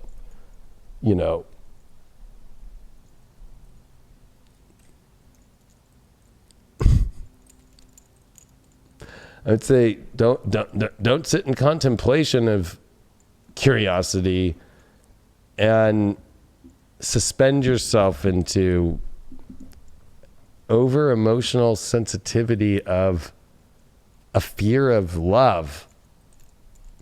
Charlie Sheen is a Virgo too, by the way. Wow, you got the 10 of Cups. What the fuck are you trying to decide on? 10 of Cups is the greatest card of love there is, of the dream that's possible. And in this deck, she's got the best blood she's ever wanted in her life, and she's enjoying every sip of it. In a bed of white roses. Purity. What's there to contemplate here? I feel like it's just stupid contemplation over the fear of greatness. It's almost like I want to stay in Charlie Sheen land and do Tiger Blood. Like I'm just going to stay in my Tiger Blood state and do fucking live streams on crack cocaine. Really?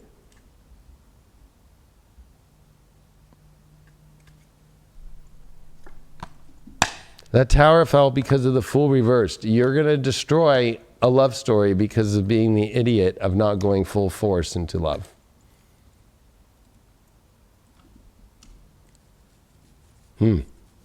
Shadow. Alone in the world. That's your issue. Just wanting to be alone and have your own space. Well, I'm going to be honest with you. You're going to... You got some great cards here. They're in challenging positions, but they're here to show you the greatness and the contemplation. And you got the Tower, all because of just being so... The Fool reversed is just falling off a cliff. And you got the Tower. If you're just trying to have this, I need my alone space and I don't want to have that ultimate dream. I don't really want love. I don't want to go fully into it. You're going to miss something great. Or lose a partner. Wow, you even got Leo with the South Node, 10th house. I would say that, it's about finding the deep, crazy emotional connection and not trying to control love. Like, you can't control love. 10th house, Leo, South Node. That's the delusion that you can have control over love, that you can plan love. You can't plan love. And there is no timing on love in your own life. Like, when I'm ready, when people say, I'm working on myself, so that's when I'll be ready. I think that's the biggest bullshit in spirituality that there is. I really do. Love by the universe comes every second, every millisecond, and every part. That's what keeps the universe alive. So if God was just to be like, you know what, I'm going to pull out of you guys loving you all right now because I need some time for myself, Wonder what the earth would look like. Think about that in your life.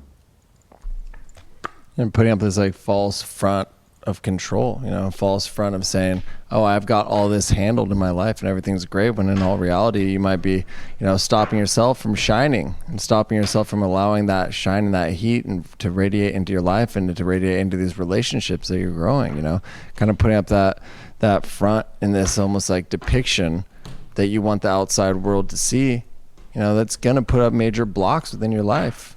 So where are you kind of holding yourself back? Why are you stifling that growth that you're so capable of and that you're so worthy of having? Just so you can have like a front that you have some sort of control. It's not needed. You got to let that love out of control. You got to let your passions out of control and just go with it. Go with the feelings. Go with your truth. I mean, that Tower card is like blowing smoke up its own ass. I feel like, right? It's on fire, and such a weird card, but I like it a lot. Yeah, it is cool. So... it's like, no, I got this. Yeah. You don't, and it's okay. Yeah, I mean, love is a scary thing because you just have to show up and Fucking ain't right.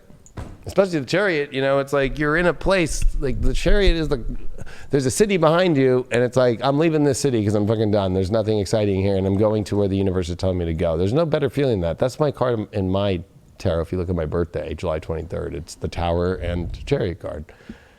And when things just fall down, you just got to go to the new place, And love will make things fall down that you feel like you want control over, but they might not be the best for you in your life. And that's a message for everybody, but I would say that Virgos, they have that this week. Let loose. Happy birthday, Virgo. Happy birthday to you. Libras, the Librans. No, they got some relationship shit going. Woo, Nelly.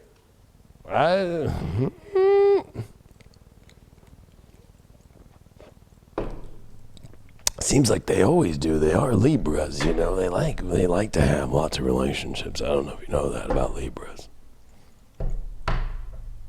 They like to have lots of them. Or they really put their relationships or everything. All right, what has Libra got? The Tower. Oh, this is gonna be an interesting one. The Tetris, or is that even like Dr. Mario? Remember about Dr. Mario was like a copy of fucking Tetris. And this is a good description of the Tower. Wow, I guess you'd have to play Tetris on Game Boy to really know. Did you ever play Tetris on Game Boy? Fuck yeah. All right. So millennials out there, if you don't know what a Tetris was. Maybe you need to talk to somebody fucking a little older than you. But this would definitely feel that this week, Libra, I think that, I think that even trying to, contemplate and stack things in the right place. Very Virgo, 12th house. I think that you've been kind of lost in trying to fix weird angles and things. And what's happened is game over, right? Wow, you got the Jupiter abundance as your challenge. I think that would say that you know what to do. You know the journey you must travel to bring you abundance, but I feel that you're trying too hard in this little simulation that you want to stay in. That the universe is saying that you can't stay in this simulation anymore because there's no abundance in Tetris. I mean, you might get a high score, but I bet you there's a guy out there who still, or a woman who was maybe the highest Tetris, scorer on Game Boy or something back in the day, who probably has the Game Boy and it's like in a little case or whatever, but nobody gives a flying fuck. Simulation. It's a video game. So you're missing out on a bunch of abundance right now by playing intricate, like weird ways of putting the blocks together. You did pull the 5 of Wands in reverse. So you're afraid of conflict. You're afraid of the conflict that you're going to cause disruption. Well, let me tell you that the disruption is the only way to have some sort of excitement in life. The 5 of Wands is all about, competition, but it's also through, there's definitely confrontation, but confrontation builds, like, especially in sports, competitive and edge. And it also is, it's a card that deals with a lot of fun. If we actually look at this card upright, it's like there's a fire going and it looks complicated to have to run up there, but what else do you have left to do? You're kind of like, I want to just sit in the fire of the shitstorm, and I'm not going to just, there's twigs. You're a fox. You can crawl out of that. It's not that hard. But like for you, it's like, I don't know. This seems too hard when it's pretty simple. It's not as bad as it looks. But for you, you're overtaking something that's actually bad and trying to say, no, it's not that bad. I'm not going to get burned when you will get burned. By letting this tower, and you're going to miss a lot of abundance. Why are you missing the abundance? Oh, the high priest. You're not listening to your intuition at all, and you're also not paying attention to your dreams and what you really want. And it's almost like the dream has kind of fallen away. And I think that, I would say that there's Libras out there who've been in relationships who thought they had reached the everything thing, and then it really isn't, and they don't know how to deal with that. Or two, they are still hanging on, towered moments from the past and don't know how to let that go fully. Especially with Mars retrograde in their 7th house square Saturn, Jupiter, Pluto, Jupiter direct down your emotional house, and with Mercury in your sign, this is going to be hard emotional things that you're going to have to face that you haven't faced with, and you've been hiding them. And this new moon in the 12th has been hiding it. And you also got, in trying to Saturn in your 4th house. Like, you got to fucking deal with this emotional stuff in the family situation. You got the priestess upright when it comes to this tower. So it's like, your intuition, yes, is right. It will lead you to a tower moment. But that's going to be the only way to open up to the abundance. If you don't pay attention to the high priestess and you don't pay attention to your intuition of what needs to be seen, well, then you're going to knock in any abundance. Pulled 2 high priestesses, one reversed, one up. So it's like you're playing around with your intuition too much. You got the 10 of Cups upright, one of the best cards again for love. Like having the ultimate vision, the ultimate beauty, the ultimate greatness of love, and the ultimate rainbow life that you've always wanted. But, oh gosh, you know what? I'm going to burn in the fires, and I'm not going to take that direction towards that place. I'm going to just sit here in the shit show, in the shit hole, and see if anything changes. Your shadow that came up is, oh yeah, queen of my world. Like, you're the one who knows how to get the abundance, not the universe. The universe is trying to tell you, and in many ways too, it's like maybe you're in a position where you feel like, okay, I've got things under control in my own way emotionally, but missing a lot of elements, and so this would be a queen of a very tiny world, I would say, and a delusional world that has to end and has to break. You did get Saturn, and you did get it in the 9th house, and you did get it in Libra. Ooh. Libras, why are you holding yourself back from the adventure of the relationship that you want? And actually, why are you not taking more seriously your perspective of the fairness and the true kind of relationships that you need to have? I feel that you're giving away too much credit, or you're giving away too much slack to something that you've given all the slack out. There's no slack left in the line. And the next thing is you getting pulled into the water as all that slack going out on the fucking fishing rod, and you're trolling for a fucking fish. And you're going to go over, and guess what's in that water is jaws. Your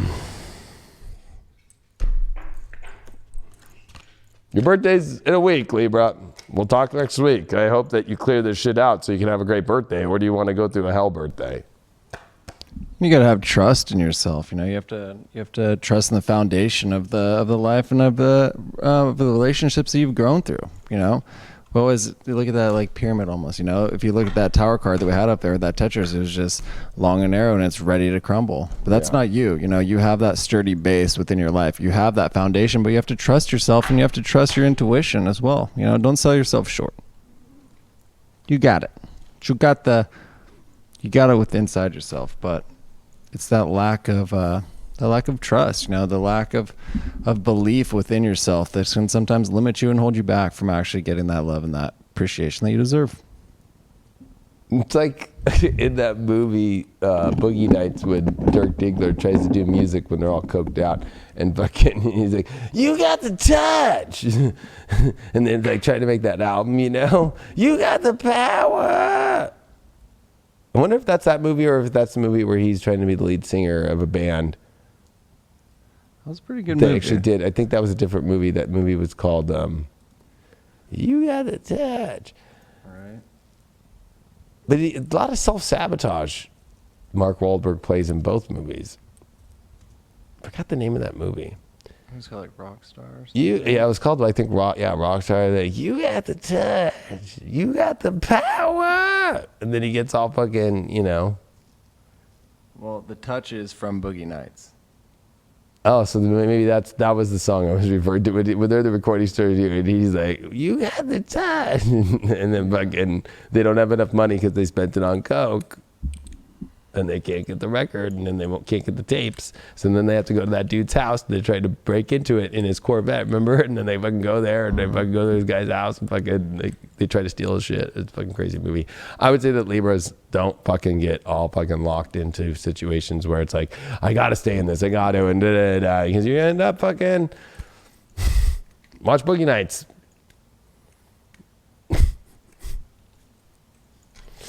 Where he ends up, even his Corvette gets fucked up. And as a prior Corvette owner of multiple Corvettes, I can tell you, I walked away from a Corvette completely exploded. So I know the feeling. Cancers. That was one of the most literally rare Corvettes still to this day in the world, build number wise and all the options. And I'm going to pee really quick. And we haven't had Craig talk to the audience for a minute with the cancers. I have to pee though really bad. So. Oh, wow.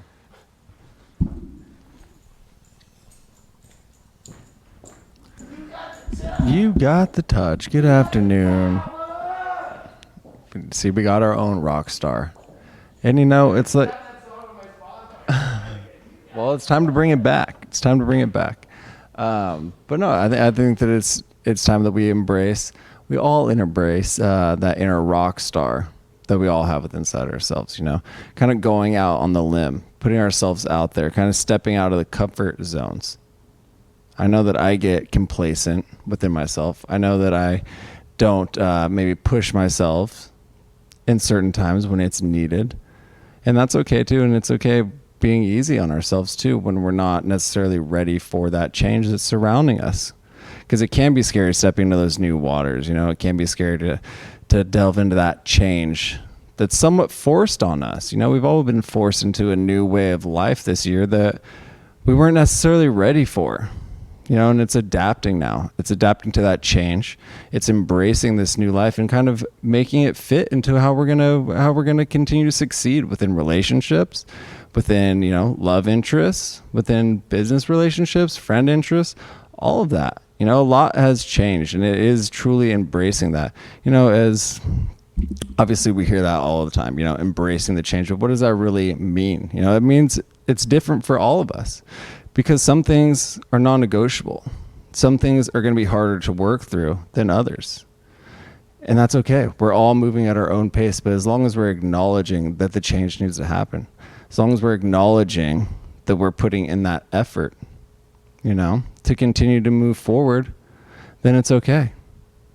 That's a great thing about life, is that we are all in this individual world within ourselves, trapped in this fishbowl of life together. And people are going to do things, people are going to say things that might negatively affect us. And that's going to happen. It's about expressing ourselves. It's about letting individuals express themselves. We can't hold people back. As much as we want to try to force them and put them into a box, and people are going to try to put us into a box, and that's not fair as well. You have to be able to express yourself. You have to be able to go out and be happy and find that happiness in times when we might seem lost. It's very easy to get lost right now. It's very easy to get stuck. It's hard to find inspiration. It's, we lose motivation, but it's those little things that can change almost, speaking to a friend that we haven't spoken to in a long time. I talk about, painting, because I've picked that up a little bit. Just putting color onto canvases. I do a lot of computer art, obviously, but it's not the same thing. It's not as fulfilling, even though my painting turned out like shit compared to what I actually had in my mind. But that's okay. It's letting myself learn the process, letting myself somewhat, fail, so to speak, and fail again. You can always just paint back over that canvas and start over. And that's life too. We can always kind of paint over that life and rebrand ourselves, rechange the relationships that we're in, almost become a whole new person if we need to. There's obviously certain aspects within our lives that we all need to change, that we all need to step up, that we all need to be better at. What is it with you? It's going to be different for yours than it is for me. We're two complete different people, you know, but we all are on this plane together. We all are in this together. And I think that it is embracing that change that all of us are going through and kind of acknowledging that people are trying, even though sometimes it seems like they're not, or that they're not putting in enough effort, that they're not doing what you're doing, that they're not going to embrace the change that you're going through. And that's okay. Either they're going to see it or they're not. Either they're going to be okay with it or they're not, but that's not a stress onto you. You know, that's not going to be necessarily, can't hold you back. You can't allow another individual who's not kind of evolving at your pace. You can't look down on them. You can't belittle them. You know, and I would hope that that isn't reflecting onto you as well. It's about taking the necessary steps, though, to better your life each and every day. It's about taking the steps into how you want to be living your life. And then kind of lead by example. Don't necessarily force people into certain situations if they're not ready, because again, we're all moving at different paces within this. We all are experiencing the same thing, but on different planes. The perception is off. The perception is different because of what we've gone through, because of the lives that we've lived as individuals. It's not all going to look the same. It's not always going to be roses. It's not always going to be strawberries and whipped cream, even though I do love that shit. So be kind to yourself and be kind to individuals around you unless they're shitty, and then cut them out. Because we got the touch and we got the power in all of us. Rock on, baby, rock on. You got the touch. You got the power.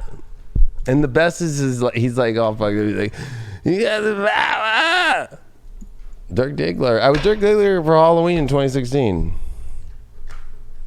And DJ'd that night. Cancers, let's see what's going on. Maybe you need a little Dirk Diggler in your life. You pulled the Four of Swords upright. It's the card of chilling out. Well, maybe it's time just to chill out on how things are and process. I mean, this is a new moon that is, for you, happening in your third house, so it's kind of hard to chill. There's a lot on your mind. There's a lot of stimulation going on. It's kind of interesting looking at this card, seeing the sheep, like the sleep sheep, but then there's also like 9 inboxes. So it's kind of like, are you avoiding things? I'm reading the cards uniquely as they show. I'm not going to always just stay with traditional aspects of cards. We're going to have to go deeper and see what the hell's going on here. I mean, Cancer, this is a big deal. Jupiter's now direct in your relationship house. Saturn, Pluto's there, and Mars is getting ready to square all that, and Mercury in Libra, which is your 4th house, is squaring all that relationship stuff. So it's almost like, are you asleep behind the wheel? Aries is your challenge. Definition, action, the strength. So maybe you're just kind of asleep at like not wanting to take the action that you really want to in your life. It's like those text messages are all getting collected, and you're just kind of like, I don't want to deal with it right now. But that's the problem, is Aries has to direct itself and step into things. So you might be not feeling like you have enough energy to deal with it.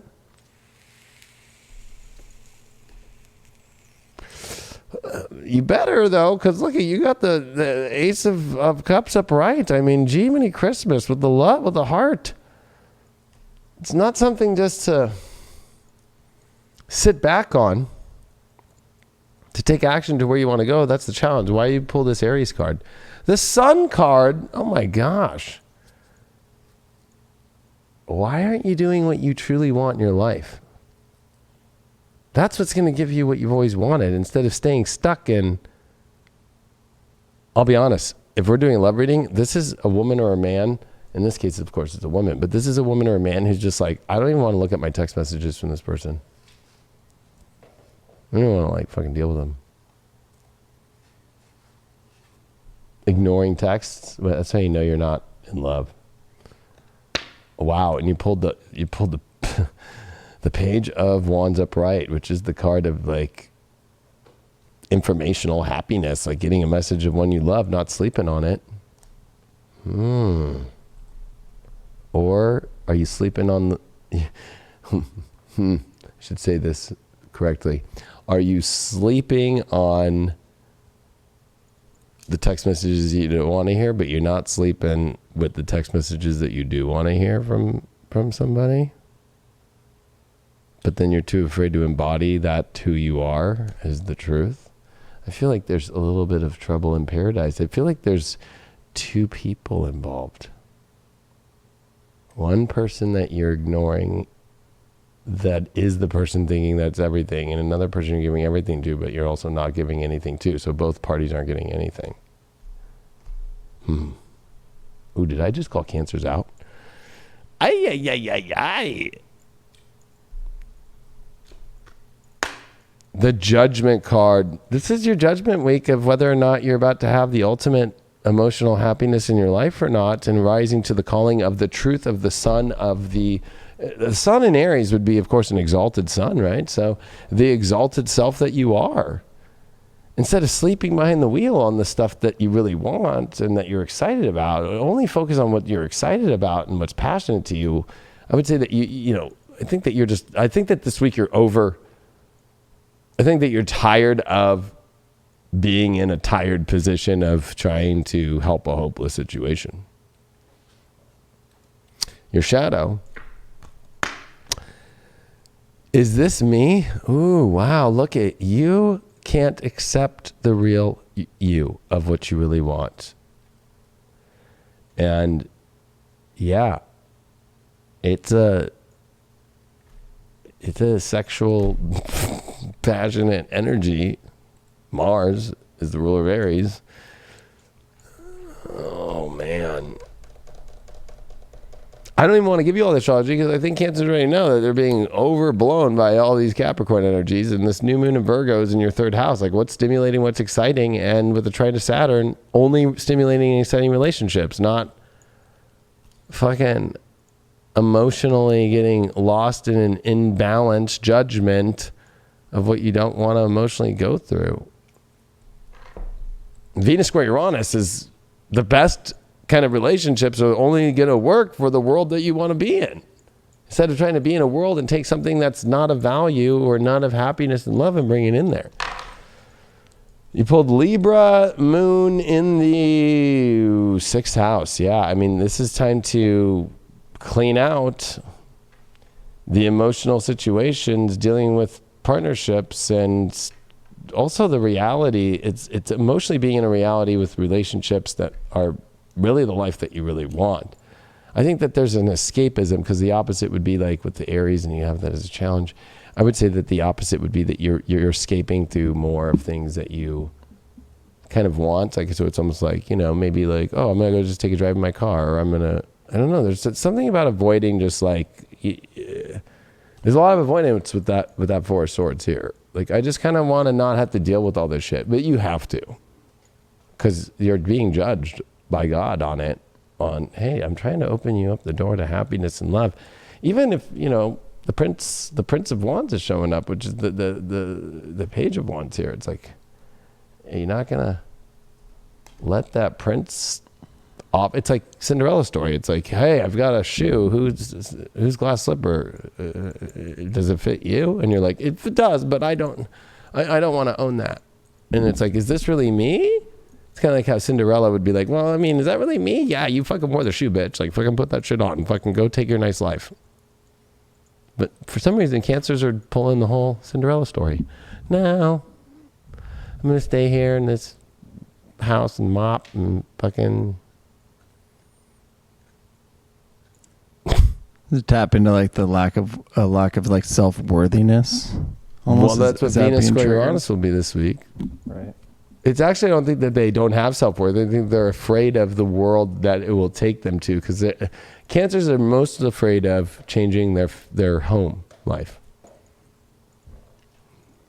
their emotional world. So it's like they know the value very well. They got the sun as the ruler. That's why they're the moon, right? So they're the queen, and the Leo is the king, right? So like when the moon's in, or any energies in Leo, That's their other throne, you know what I mean? Like they're fine there. So it's like, it's more about the fear of disruption by really stepping into who they are, which is their big destiny. Cancers only get what they really are if they step into who they are. Mars in the 10th. And it's retrograde. So you're switching that identity from 88 and turning it to now. And you're worthy of embracing that change. You know, you have that power. You have it within you, and you are worthy. But again, you know, I think it goes back to that guessing. You know, that second guessing your intuition, second guessing that power that you know that you have within inside yourself, instead of actually just fully letting yourself be engulfed by that flame. You know, and going and getting at what you want. I think it might come down also to like that fear of rejection, so to speak. You know, when you do fully commit yourself, when you fully put yourself out there, there's always going to be that fear of rejection. That it's not going to be received the way that you want it to, but you can't be. As long as you're being vulnerable and putting yourself out there, it's going to work out either in a positive way, you'll get what you want, or you won't, but you're going to be able to build off of that. You're going to be able to say, okay, now I'm strong enough because I made it through this situation. It's always a learning process, whether that's learning from love or learning from pain. Or holding on to, which would connect with what you just said, of holding on to pain and stuff, is by creating excuses. Right. I feel like it's a lot of excuses.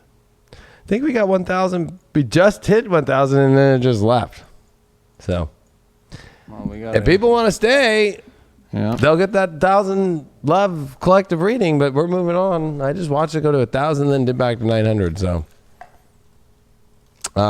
Sag is, we're actually almost done. Right. We probably got like 4 or 5 left. We're on 4 with the Sag, and then there's 3 left. So you want that 1K collective? Yeah, it's got to get like 110. You know what I mean? You can't just dip in. No, it just can't hit 1,000 out. and then go back to 900. People like be piecing out because, oh, I got my sign, or can't. A bunch of cancers just left because they just are going to go back into that excuse place. Sag, you got the 9 of Wands. You been eating at McDonald's too much this week?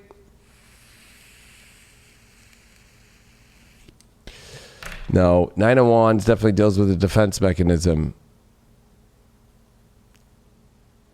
It also is kind of this weird, I've always looked at it this way, and it's kind of funny.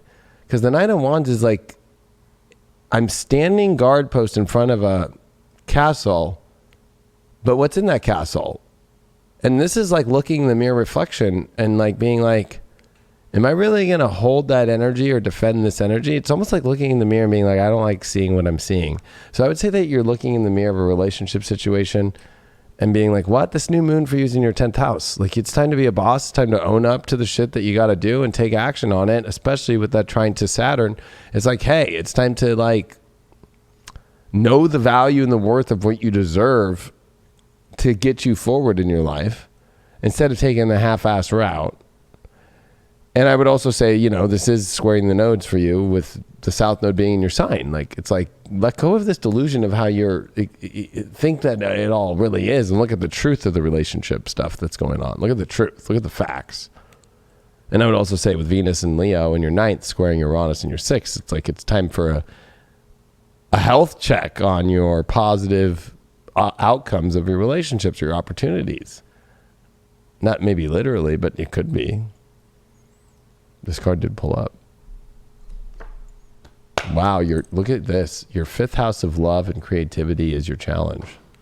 You're afraid of the drama of the true love. You're almost trying to pick, I think, an easy situation, a comfortable situation, like fast food.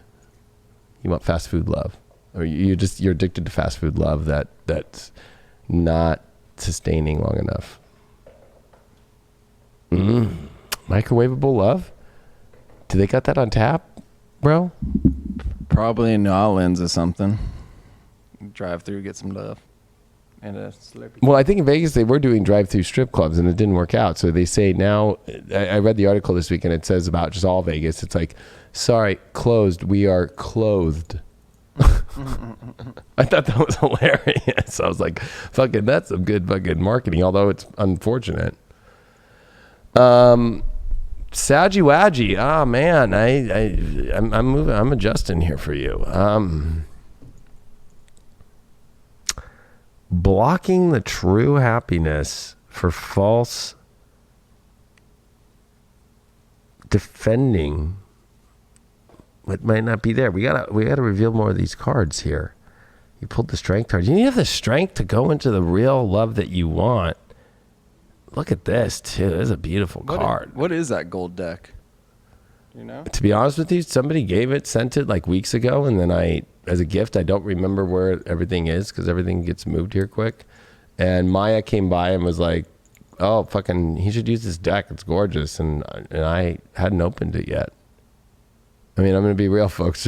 I appreciate everybody sending decks, but it's such a point now to where it's like I don't even remember who's who anymore. And I appreciate it though. Yeah, add a little note. So if you did do that, add a note. Say, yeah, this deck we sent you. Like IH Squared, we promote them a lot. They sent us the deck. They sent us stickers. Like we love IH Squared. I love this deck. Yeah, make sure you follow him on Instagram. He's got an awesome artist. I haven't put IH Squared on my jet skis. Wow, Sag. I think that this is about the boldness of looking at true love and not defending false love.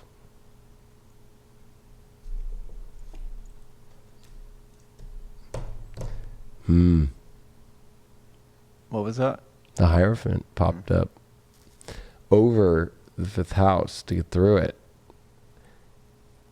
You can't do false love because it's not godly and it's not in alignment with your soul. And you have to create a truth within yourself of like the true love that you really want to have in your life is through one that is so embodied into the truth that it is a commitment that is beyond just the commitment that you make here on earth, but the commitment that you make above and that you embody that above. It also means that, it's like, I think that you need to have a check with your spiritual life and see if there is spirituality in your love relationship at all. Because I feel like if there's no spirituality, then there's really no love. And you have to look at the Hierophant too is the Pope, right? So I know that people are going to say that the popes are all shady and there's a lot of shadiness in the church, but we have to take this from the approach that there's not, right? It's like that there's this sacrifice that's beyond physical realm for spirituality. So I almost feel like there's a false light spiritually coming up with this, especially because if we just look at Venus square Uranus for you in the sixth house, it's the reality check of really whether or not the belief systems really are there. And with the moon in Scorpio this weekend in your 12th, yeah, I would say that like you wake up from the delusion this weekend and it could be really extreme. You did pull the Prince. So a lot of princes, a lot of pages, Page of Pentacles upright with this. So this is dealing with, is there an offering that is better out there for you and you're not wanting to take it? It's like, no, I'm going to look in the mirror and not be happy. Or are you going to finally accept it and not accept what you don't want to hold on to anymore? The Page of Pentacles is also one that is on a long journey. And do you want to be on the long journey of taking what you don't really want to keep holding on to defend? Or do you want to continue the journey with something better? These are big questions for you this week. Your strength card that you picked is the Queen of Swords upright. I mean, I think that you know exactly what you want that will give you all the strength. Why not do it? Why not just do it? Why not just go there? But it's almost like there's this false love thing that I think that you've been hypnotized by. What's your shadow? The child I was meant to be. I think that that's the whole shadow part is like, I thought it was meant to go this way. I thought I was meant to be this, but it's okay. I'm not going to be that. Or you're taking something that you think was meant to be and is it really? I'm going to pull one more card for you. Knight of Wands. I think that this is about going, again, there's a lot of love stuff here. And I would say that there's a lot about like a higher love that's much more regal and much more in alignment with spiritual truth and dedication and commitment and chivalry. Like, has your partner been chivalrous? Is your partner even worthy of being chivalrous? It could even be that your partner might be doing this, not you. And there's a better offering that you don't have to deal with that. Because I got a feeling that it's almost like the partner you're choosing or that you're dating or that you haven't let go of, because Sages won't let go of exes until they find somebody new. Dice. I just feel that it would embody much more of a regal, higher vibrational energy, and to have the strength to do that and have the strength to understand and know the direction and take that direction and go towards it instead of being a hanging Chad, a recount. Cancer 10th house Jupiter. I mean, that's kind of odd. An exalted Jupiter in the 10th, though, that your emotional fulfillment and abundance is waiting on the position on whether or not you're going to make a choice for it, something that's the ultimate and better. This is a new moon in your 10th house. So are you going to finally own up to the choices that need to be made that will give you the emotions that feel like they're being cut off, restricted in so many different areas that are not bringing you abundance? It's like walking into a fun house, you know, and you see those mirrors that are all fucked up and distorted. And it's like believing that distorted picture that is you, just believing that distorted view of the world around you, that it's not actually what it is, you know. Embrace the truth. You got to look through the bullshit, look through the lies, look through the facade that maybe you're putting up upon yourself, or like Dave said, that maybe your partner is putting on you. You know the actual truth within you because you can feel it, you know. Don't get lost up in the world of this distorted facts, these distorted views, the untruthness. You know, look right through it, get to the point, and believe in yourself. And it is time for that 1K collective love reading, ladies and gentlemen. And I was going to just say, there used to be a stalker. He used to be like, the fake. I feel like that stalker was wrong, of course, but I'm just saying that. But I would just like, I don't know why I got that voice. Like, are you dealing with the fake? The fake love. Fake love. A 1K collective now. So this is where you are going to pick whoever you are talking to, dating with your partner, or that you're having bow chicka wow wow with, whatever it might be.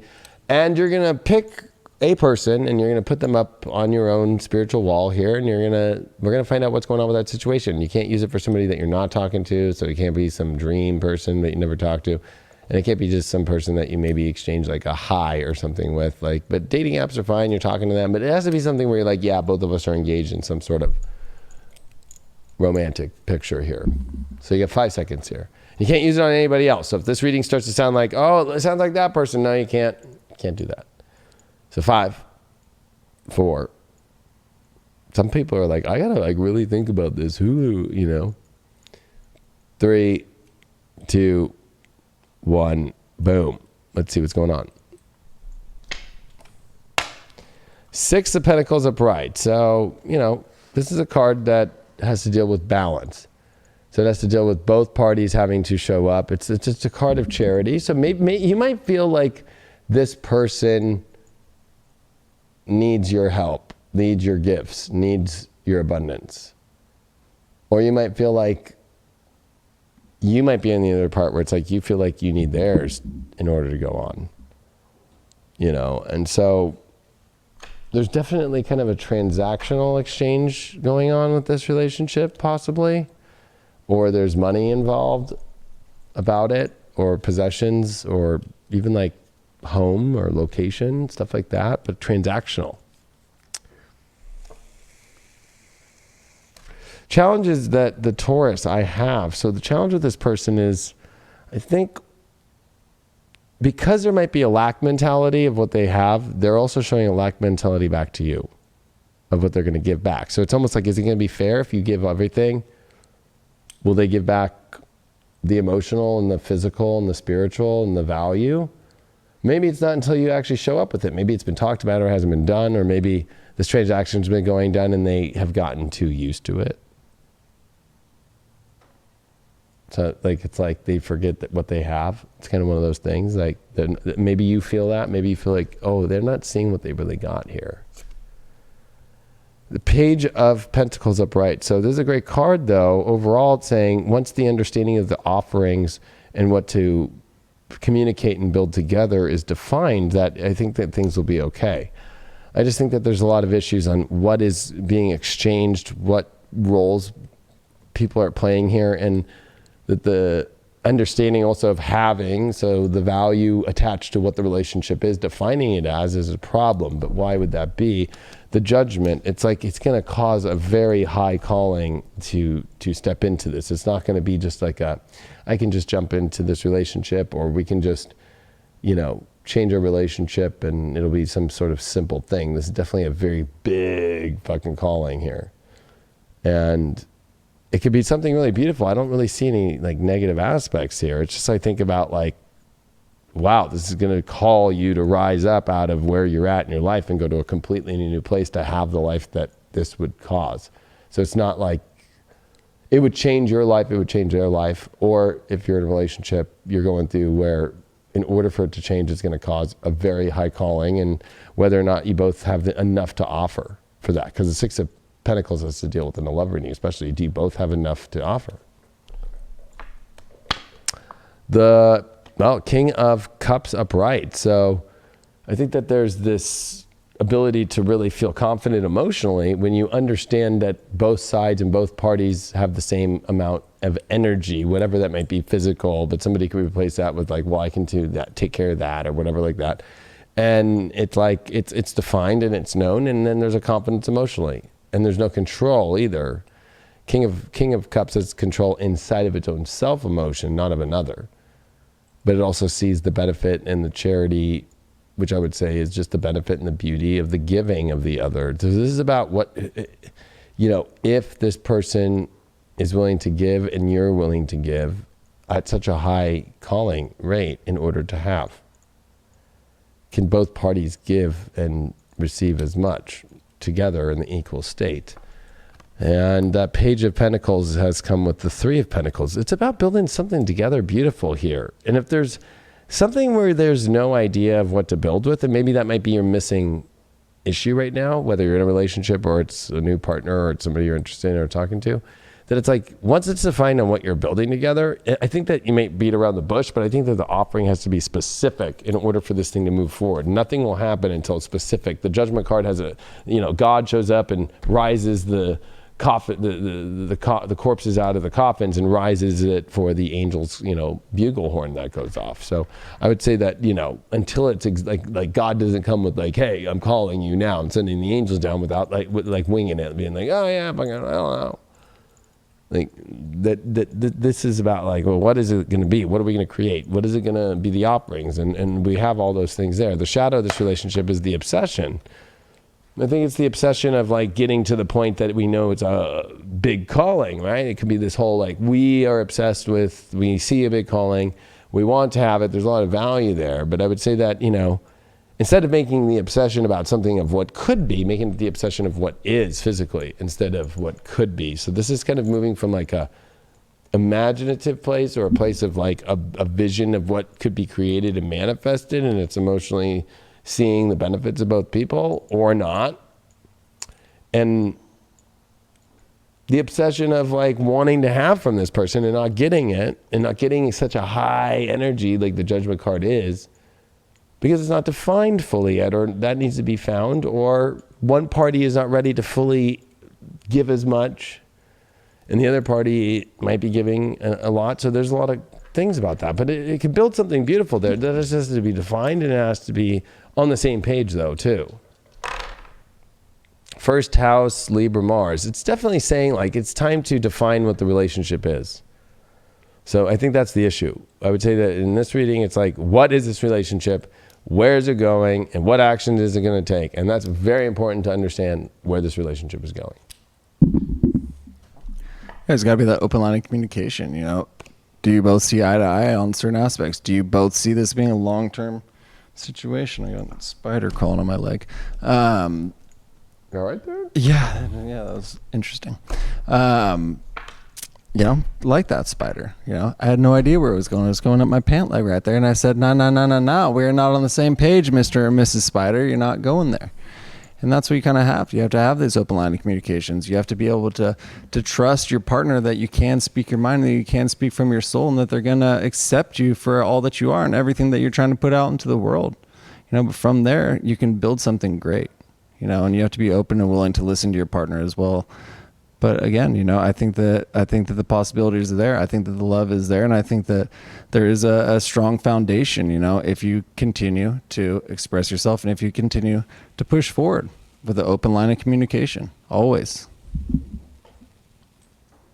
and without that of understanding, because it's like about what to build. It's about, I don't want to say it's about drawing plans because it's love, but it's like drawing at least the ideas and the plans and there's great things there, but it has to be like we're both giving and taking just as much. We're both putting everything in, and we're both going to go to a higher calling. There has to be a higher calling to it than more than just, okay, it's a relationship.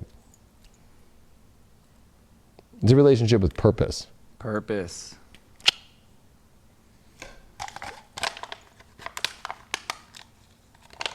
Last three.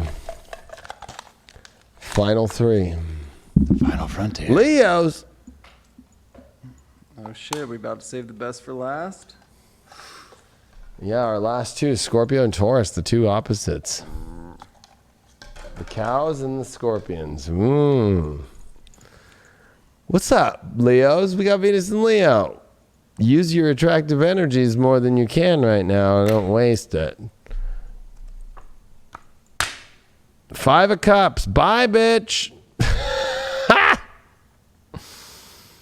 Yeah, anybody that's giving you sorrow, Leo, and that doesn't show up or isn't going to show up emotionally, literally, but you know what? Bye, bitch. Like, straight up, like, I feel like,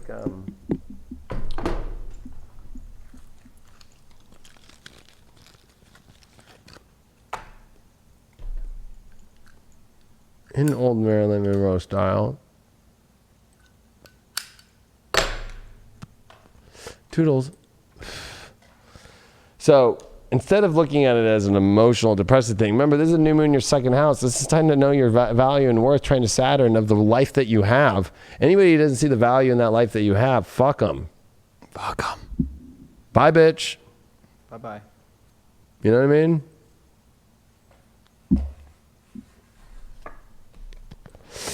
Mars. So, this is the challenge. One, knowing your identity and that strength that you have and owning it. So don't get all fucking weird emotionally, and don't get all fucking weird, especially in sorrow, about situations that maybe nobody's showing up emotionally the way you want to, or it's gone in a bad way. Like, don't challenge this and get rid of that strength that you have, that courage and that strength. But and also don't be afraid to take action for what you want. Or don't be afraid to take action for what you don't want to go through either. The Hierophant card overall. Yeah, this is definitely where it's overall like, not only are you a king, but the Pope works with the king. Pope doesn't really work with anybody else. So, or the queens, right? So it's like, only be around energy right now that's like at such a high level that you can work with here, that wants to do great things and wants to do things on a higher spiritual plane. And that sees that, because the Hierophant always sees the king and queen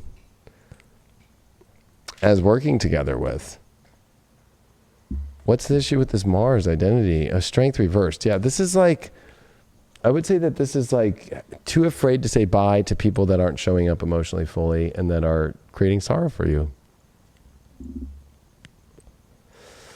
And you got to face that strength, and you got to face that strength and that courage. That's the strength reversed with the Mars card. So Leos, especially with this Venus and Leo square Uranus, like, you got to make choices based on the best for you. Uranus in the 10th is like, yeah, why put any of your energy? This is not some business that you can turn around. Like, it's like, just close the business on the energy of the person that just is not there. And then at the same time, with Venus or Mars retrograde in the 9th, this is belief issues. and square to all the sixth house. Like anybody who, if you don't believe in your own abilities anymore and your own values with this new moon in the second, then that's going to put you in a horrible place this week. So anybody who's going to like question your values and question your way of how you do your life, and then you buy that belief, that'll take you down. You got to say, bye, bitch. I know what it is, and not feel bad about that. Why is that? Queen of Cups in reversed. Yeah, because that would be not self-nurturing yourself, and that person's not coming from a nurturing place. They don't want to nurture you anyway. So don't nurture somebody that doesn't want to nurture you back. I think that is about like clearing the way of people who have some sort of opinions and emotional opinions of how that you should be living your life or how you should be living your emotional world. They don't know. They'd want to be there. They'd want to nurture you and you would want to nurture back. The worst is when a Leo gets stuck on somebody that doesn't want to be with them, and we do that a lot.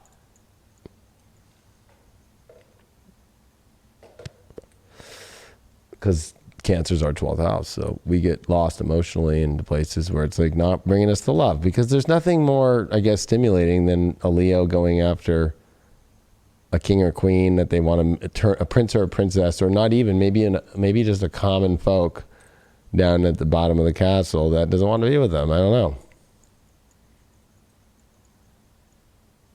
Why is that Hierophant coming up?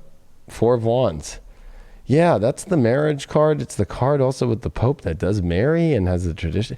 There's something about this tradition aspect here. These are both very traditional cards in the party, that the tradition like would be that there would be no doubt in your mind of the emotional fulfillment, the emotional nurturing, and the full embodiment emotionally of where things are going to be. And that you wouldn't have that, oh, I don't know if I'm going to step into this or not. If that person has questions about you and your emotional space, then they don't see you fully. You're real as fuck. Mercury in Libra means it's going to be complicated to try and communicate how your reality is, or for people to even understand it. But people will see, and other people won't. The shadow for Leos this week is fated to suffer. So I think that this is an issue. I think that you feel that you're fated to suffer to not have what you really want, and that you have to get rid of that and not allow that to be your detrimental aspect. Because you're only fated to suffer if you're hanging around energy and people that you're not going to say bye bitch to, and fucking that are not emotionally fucking available for you in the way, and they don't accept your life at all. Because you're looking for the ultimate fucking party and traditional marriage like celebration. Anybody who's not looking for that shit, like,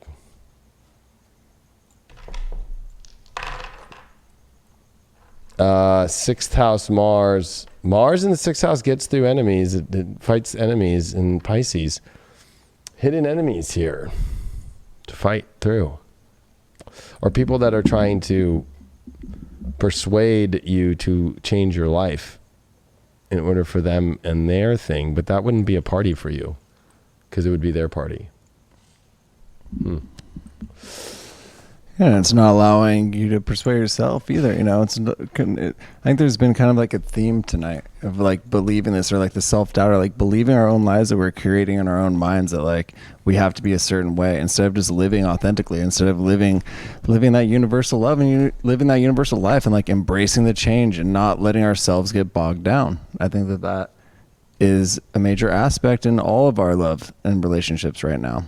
I think that we all need to be willing to adapt to this change. And I think we all need to be willing to say bye, bitch, you know, and move on and move forward and progress into this new life. You know, we can't be afraid of it. We can't be afraid of the change, and we can't be afraid to adapt new aspects into our life that's gonna bring joy in there, pretty much. Yeah. So embrace that light that you are.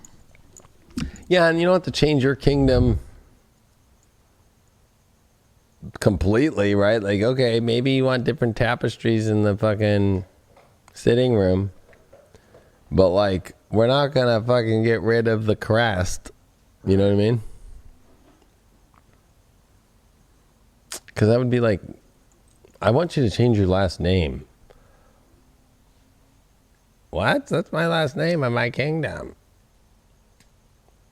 I always thought that was funny. The people with the hyphened last names, like I want to keep my last name and I want to add the other last name. I have nothing against that. I'm just saying that it's just kind of like, okay, that's embodying both names. That's fine. But it also is kind of a scapegoat to be like, oh, it doesn't work out. I still get to keep my last name, but I just get rid of that hyphen. Taurus, I don't think a Taurus and Scorpio would fucking dig that. Like, oh, you don't want to transform with me together and build something great as one unit together? I don't think Leo is that way either, or Aquarius. Maybe Aquarius would do the hyphen name, actually. They would find a good excuse. But Jennifer Aniston never did that shit. She never changed her last name to Pitt. It's party time. Oh, shit. It's so weird that it's always Virgo or Taurus last. I don't know. I don't know why. I literally,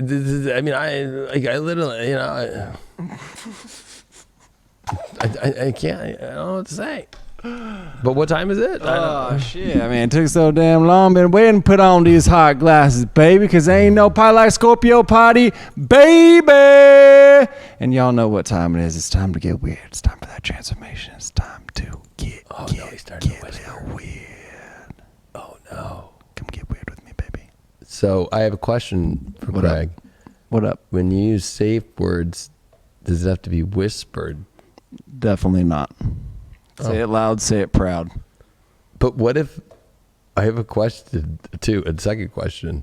Yes. What if you started that Scorpio whispering and then they needed to say the safe word, they were afraid of that intense Scorpio, like, and then the whisper, and then, I mean, you just got to make sure Oranges! you can whisper as long as the individual can hear it. But the point of a safe word is to get yourself out of an unsafe situation. Twinkies. It could be Twinkies. It's just out of the norm. It can be whatever your little heart desires. Ding dongs. Yeah, yoo-hoos. What the fuck? Yoo-hoos. All right, Scorpio, let's see what's going on. You pulled two cards, so we're going to go with it. Six of Wands and the High Priestess. Wow, this is victory that you know in your heart that is being... Look at that High Priestess. She's smoking a grit. Fuck yeah, with her fucking crystal ball and her cat. Fuck yeah. Love it.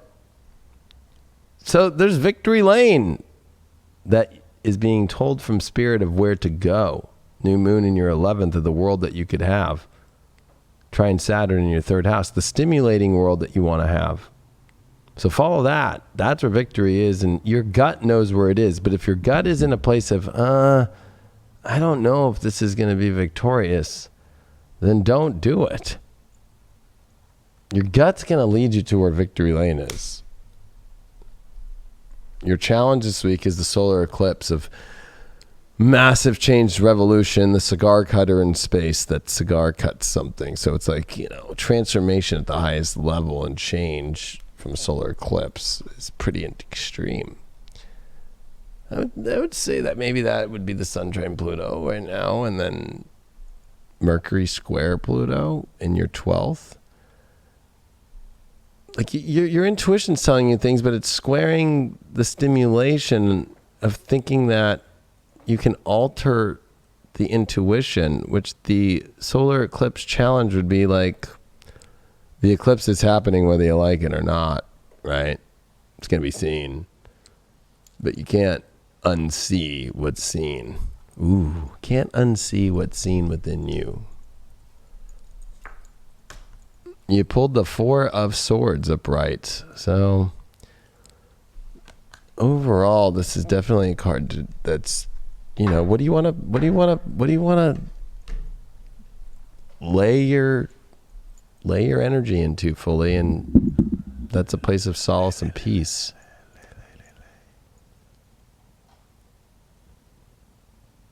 Peace of knowing that you will reach the ultimate highest victory in your life, but the challenge is that whatever this revolution or change that you have to go through, which would be defined by the star reversed, it would be like,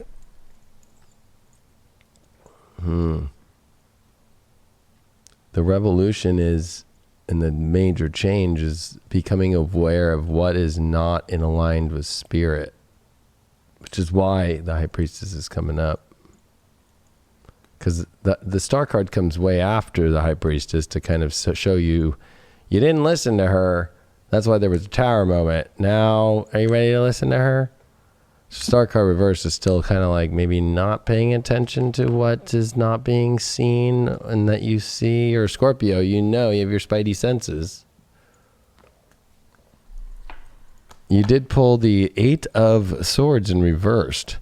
This is to save you from sickness or any kind of toxicity or health situations too. The 8 of Swords definitely deals with toxic energy that feels stuck and trapped. But when the reversal, it's like when you follow your intuition towards victory lane, you exit out of a toxic situation. So you have to look at everything this week with the Star card reversed and with this 8 of Swords reversed as what is not in alignment with spirit and is toxic to your life. And make sure that you have checked your intuition and if it's going to be victorious or not. Because you don't want to lay your bet in that. You don't want to lay your bet in the sewage. You did pull the 10 of Wands in reversed.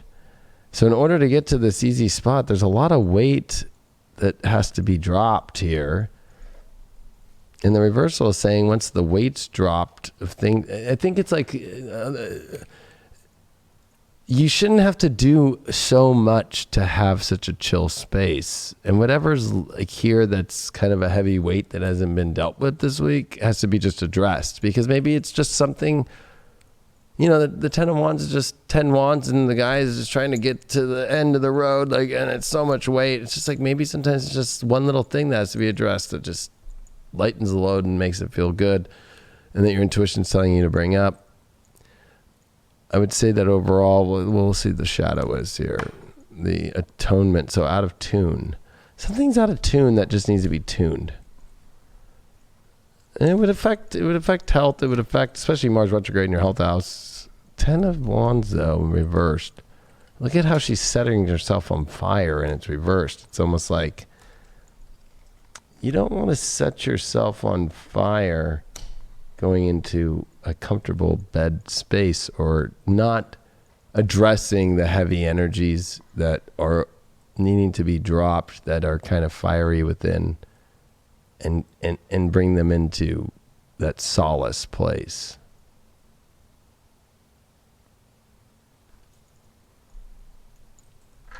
Can you retune to get more connected with spirit and see what the sun and the moon together are going to reveal? It's almost like that you're ready to reveal something. Revolution also is revealing. So it's like you're about to reveal what's out of tune and not in alignment with the universe. And if what you need to do to pull that toxic energy out to get to the victory lane that spirit says, so you can set yourself in a nice place without weight and without, I would say, worry, because I feel like 10 of Wands going into bed would be worried. So reverse would be like, no worry, because I don't got no weight, and this is a beautiful place to have my solace. 5th house, Cancer, Venus. So this is going to bring up a lot of intense emotional relationship situations about love. And if the love is really emotionally on the same page, and if it's also at a position to where you would build a home with this person or what is there that same childlike energy emotionally? Because I feel like for Scorpios right now, the only love would be love that feels on the same childlike energies of love emotionally, instead of one feeling like a mother and somebody feeling like the kid. So this is going to address, because this is the mother and the kid, with the 5th house kid and the mother of the 4th of Cancer, Venus. So is this situations where one person's mothering another person and the other person's playing the kid? Does it remind you of motherly energies? Does it, and is that why you're in it? Because it feels safe? But is it really love if it's just safe? So is it just safe love? Or is it like full-blown, extreme, passionate, fiery love? And that's what you're going to find out this week. You gotta let go as well. You can't just continue to hold on to certain situations or certain individuals that are no longer in your life that may be inhibiting the growth of this relationship, that full appreciation, and letting that love like truly blossom into what it could be. I think Scorpios, we hold on to a lot. We process a lot, and it stays with us for a very long time, sometimes in an unhealthy amount of time. And we continue to think back, and it can be very devastating for future relationships that we're building on. And those could be the relationships with ourselves as well, but of course, with lovers. Yeah. So I think that it's very important that we let go, and we, right? Because aren't we closing a big old loop right now, astrologically? Yeah. I mean, Scorpios are about to go through a gnarly loop, right? Next week is Libra, the 12th house, and the craziest new moon of the year, opposed Mars Retrograde and all that. So, a month from now, is the ultimate purge for Scorpios. So get ready. So let it fly. This would be, making sure, is the love motherly, some people right, or fatherly, it could be some people pick people because it reminds them of their parental figures to feel safe, but then there's something about that childlike love that doesn't come through that because of that. And I think that's what's going to be seen. Is it full-blown passionate love, or is it feeling more like motherly or fatherly, family love, but not love? Right. Love for comfort. Or feeling safe within a situation. Correct. And not the true passion. And on that note, it is the moo-moos, and they are the last one. And let's see if I can moo-moo this with flying you out. No, you stayed in there, but it's Taurus. Let's see what do we got, Taurus? You got the Queen of Cups upright. All right, Taurus, you were indefinitely, you were in that loving, emotional space, the space of nurturing, and she wants to go bake some cookies right now. I don't think Toll House was around when she was around, but this is a great card. I mean, this new moon's in your 5th house of love, so this is the love new moon for you, the once a year love new moon. So love's a big deal for you right now, Taurus. What are you doing about it? It's time to put your emotions on the table. Your challenge that you did get is Virgo, overanalyzing it, or maybe your world is not, you think, in the right place, but maybe the whole issue is that, your reality sucks, so you need some beautiful energy and love to come and change it. But how you project that out emotionally too, you have to be careful. If it looks too messy in yourself, then it's not attractive. So I think that this is you having to, instead of overanalyzing the emotions, analyze your presentation of the cleanliness and how you've got your life together or not in just simple forms.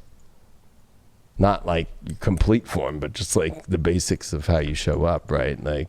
You did get the 10 of Cups upright, which is the best card pretty much in love. So you got the Queen of Cups and you got the 10 of Cups. A lot of this is about your reality, though, is the challenge to have this ultimate great love life story. Or that, you feel that you're required to stay in some sort of, the best way to put it, especially because it would be Virgo, and we are in a Virgo new moon in your 5th house, it would be some sort of, I'm required to do this because this is the right thing to do, because it's the most, I feel like there's an attachment in your reality that you feel that you must do even though you don't need to. And that you're overanalyzing that choice. I am required to be that kind of Puritan state. There's a Puritan state even though it's chaotic. The Puritan state that maybe you're trying to hold on to, or you don't even want to do it. Don't be a Puritan for something that doesn't feel pure to you. Intention. And that's the thing, is I think that what is the intention? That has to be defined. So when you define the intention, there's nothing to overanalyze, because at least you've even got the intention of the love, that the magical love and the nurturing and the feeling and that emotional capacity that would be there. But without the intention, it's just analytical fucking nonsense. And so when you get clear on the intention of what you want and clear on the intention of your needs and clear on the intentions of what that beauty looks like to you, it's very clear to see what's going to happen. You pulled that Queen of Cups because you got the Seven of Wands upright. So you want not just this great emotional capacity that's nurturing back, but also that will fight for you just as much as you would fight for it and hold that ground. Seven of Wands definitely has that higher position on the mountain and holds down. And it is kind of that love where it's like, I don't care what anybody says. We're together and fucking we'll fight anybody that tries to fucking stop us or get in between us. So this is definitely a very passionate love thing that you're looking for. I think that with Mercury and Libra in your 6th house, those square the 9th, and now that Jupiter's opened the doors in the 9th again direct, I would say that there's tons of opportunities, but you have to figure out what changes that you need to make in your life to let those opportunities come about. So you can fight for it, because maybe you're trying to fight for things that are not advancing your life forward at all right now in the balanced state that you want to be. And Mars retrograde is happening for you in your 12th house. So you have to remember, like, this is you, like, kind of like letting go of your self-sabotaging energies and getting to the pure space that you want to be spiritually, not Puritan physically, but some adjustments. You pulled the 8 of Cups in reverse. So, gosh, it's like, here's this great card, the 10 of Cups. A lot of cups here, and so there's a lot of emotion going on right now. But I would say that with this 8 of Cups in reversed over this 10 of Cups, it's almost like you still want to keep looking back at something to see if there's still something there with something that, in essence, it's like you see something that can be the ultimate love, but you still want to go look back. And you're not willing to let it go. So there's something about not wanting to, that maybe you feel like you need to keep looking back, or maybe you're afraid to move fully forward into the ultimate love story. Like you have something that you're attached to in your reality that maybe is an old intention, that maybe you need to relook at the intentions of what you're doing here with your belief systems and so forth. The shadow that you did pull up here would be, you did get the perchance to dream, which unfortunately is the to be or not to be. That's your issue. You're in a kind of should I do this or should I not? Maybe I need to look back at that. Is that it? Is this it? Like, I think that Tauruses are confused. And I would say that confusion definitely stems from Mercury in the 6th house square Jupiter and Pluto. And I would say that it also stems from Mars retrograde in the 12th squaring over to your 9th. That you're in a place where you don't really know what exactly you want to do when the beauty is there, and you have to cut out the things that are not beautiful and the not beautiful things about yourself. And so there's a cleanse that has to happen here. And I think that if you're going to sit on the fence about things without an intention and analyze, you're going to miss some of the best stuff that you ever have in your life for love that's showing up, or miss out on a great situation. Maybe there's somebody that, maybe you dated them, or maybe you saw that, but maybe it's time to finally go back and rehash it with them too. That could be there too. Like, maybe you haven't figured, maybe it just wasn't the right timing, and you were in that space, and now you're ready to get out of that space, but don't go back and then pull that again. Because there's something saying that you're not ready to go fully forward until you look back at something. I'll pull one more card for you with that. 3 of Pentacles in reversed. It was almost like something wasn't able to be created, even though there was great ideas about it. Maybe it was never attempted fully.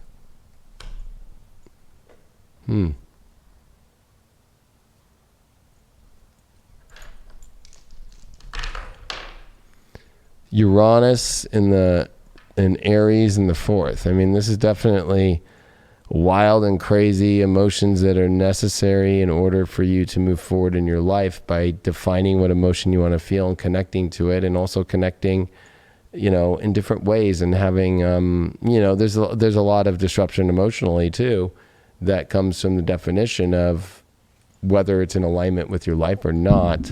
I think that this is important for you to really become strong when it comes to, that your living location to family situations and everything. There's a breakaway. There's a breakaway that needs to happen to get to the you that you want to be. That there's attachment issues to places that you've identified with emotionally that are no longer worthy of your attachment. And also to detach from things that you thought and that you identified as maybe that were there, but they have proven to you not to be. And maybe there's things from the past that you identified with that was your ultimate way that you kind of detached with, and maybe that you need to go back and understanding that detached emotion better and see what's there. Yeah, you might need to assess. It's almost like these relationships kind of keep getting stuck in the mud before they even get any momentum to carry you through the hard times. It's the second guessing. It's getting caught within yourself. It's getting not trusting your partner with your emotional state, but there's something that is kind of slow rolling it instead of allowing yourself to get that momentum to carry you through any hard times that you might face. I think that's all of us as well. Sometimes we second guess, say, oh, maybe not. Maybe this individual is not right for me, instead of actually letting it flow and actually getting to know the individual and getting to know the aspect that they are. Maybe there's a little shield up on their part too that we're not necessarily seeing, that's kind of holding them back as well, because they're second guessing you. So, just let that momentum carry you through, baby. I think it's a lot about showing up. Yeah. Because that Eight of Cups is almost like not wanting to show up. And I think if you're trying to look backwards, it's not like at an ex-boyfriend or girlfriend or husband or wife. It's like somebody that you maybe tried something with. But that's not everybody, right? Like, I'm saying, though, that, this is setting the intention, and stop over analyzing your life of, like, you have the intention of what you want in a relationship. So go fucking do it. Like, don't be a little, I'm going to call Tauruses little moo baby cows. Like, you're afraid to be milked. Like, you're not going to make it on the production line. They'll put you on the steak line instead.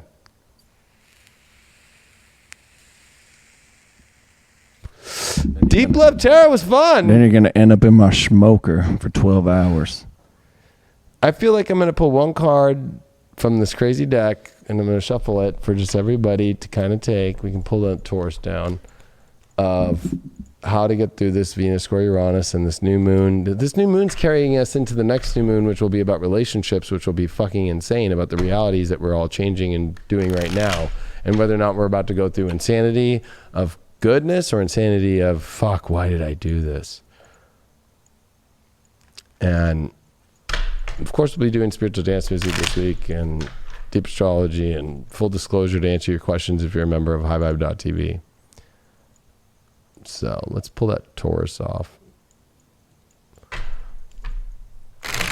We don't even have to put anything. Just want to pick one card. And how do we get through this? Is Taurus hard to get off there?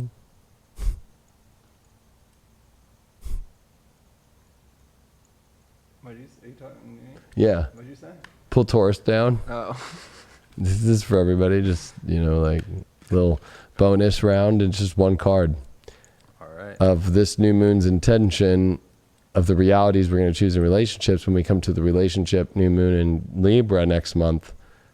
Oppose Mars, square Jupiter, Pluto, Saturn. It's fucking nuts. So it's nuts in a good way, or it's nuts in the worst way ever. And this is going to be the way that you know what to enter into and what not to enter into, or to exit, and so forth. The Page of Pentacles. It's the offering of the excitement of something that just is so valuable and so attractive. And it's got a little bit of that edge, and it's the journey that you would want to go on the longest journey of your life with. But if the values aren't there, or even there's fashion, because there's something about fashion with Pentacles, right? It's like everything. It's like, you're just like, oh yeah, I'm excited. I will go on this journey forever with you. But if there's questions about that, or you even question, like, I don't know if you look good in that, or maybe you could spruce up a little bit or whatever, like, it's not it. That means that you can't go on the long journey if you're doing that now. Boom. Well, Boom, boom, boom. Good luck, everybody. Well, of course, we'll see you for the rest of the shows this week. And don't be afraid to be a member of highvibe.tv, where you're missing out on all the daily video horoscopes and so much more. We got a 7-day free subscription, and we are super cheap. You can actually, when you click on the subscription part of it, see all the different discounts. We have huge discounts just naturally by choosing which, if you're a monthly subscriber, 3 months, or 6 month subscriber. And lots of special shows, lots of awesome stuff going on, and all on all of these devices. So, and of course, don't forget to get that school package of mine, Ride the Wave. Everything is there. Boom. Get it at highvibetvschool.com. There's a lot more if you want to read about it. All my astrology schools in one for a super super discounted price. The school altogether used to be thousands of dollars. So there you are. Battle of the Gods too. If you want a good 4-hour plus video to trip out on as above, so below, and the crazy battle going upstairs, it's about to get crazy here. Well, it is already getting crazy. I think that I think honestly, this might sound crazy, but Sunday with Jupiter direct and with the moon in Leo, with Venus in Leo, has brought us to this like, oh, it looks like things are going to be fine. But then things are about to go like dark moon in Virgo, and then Virgo, new moon square the fucking nodes, and then Venus square Uranus. And I think that people don't even know how crazy things are going to get. Mars retrograde starting to happen, and it's going to start squaring Saturn. It's like going to get fucking nasty. So let's get prepared. Good luck. Adios. See ya.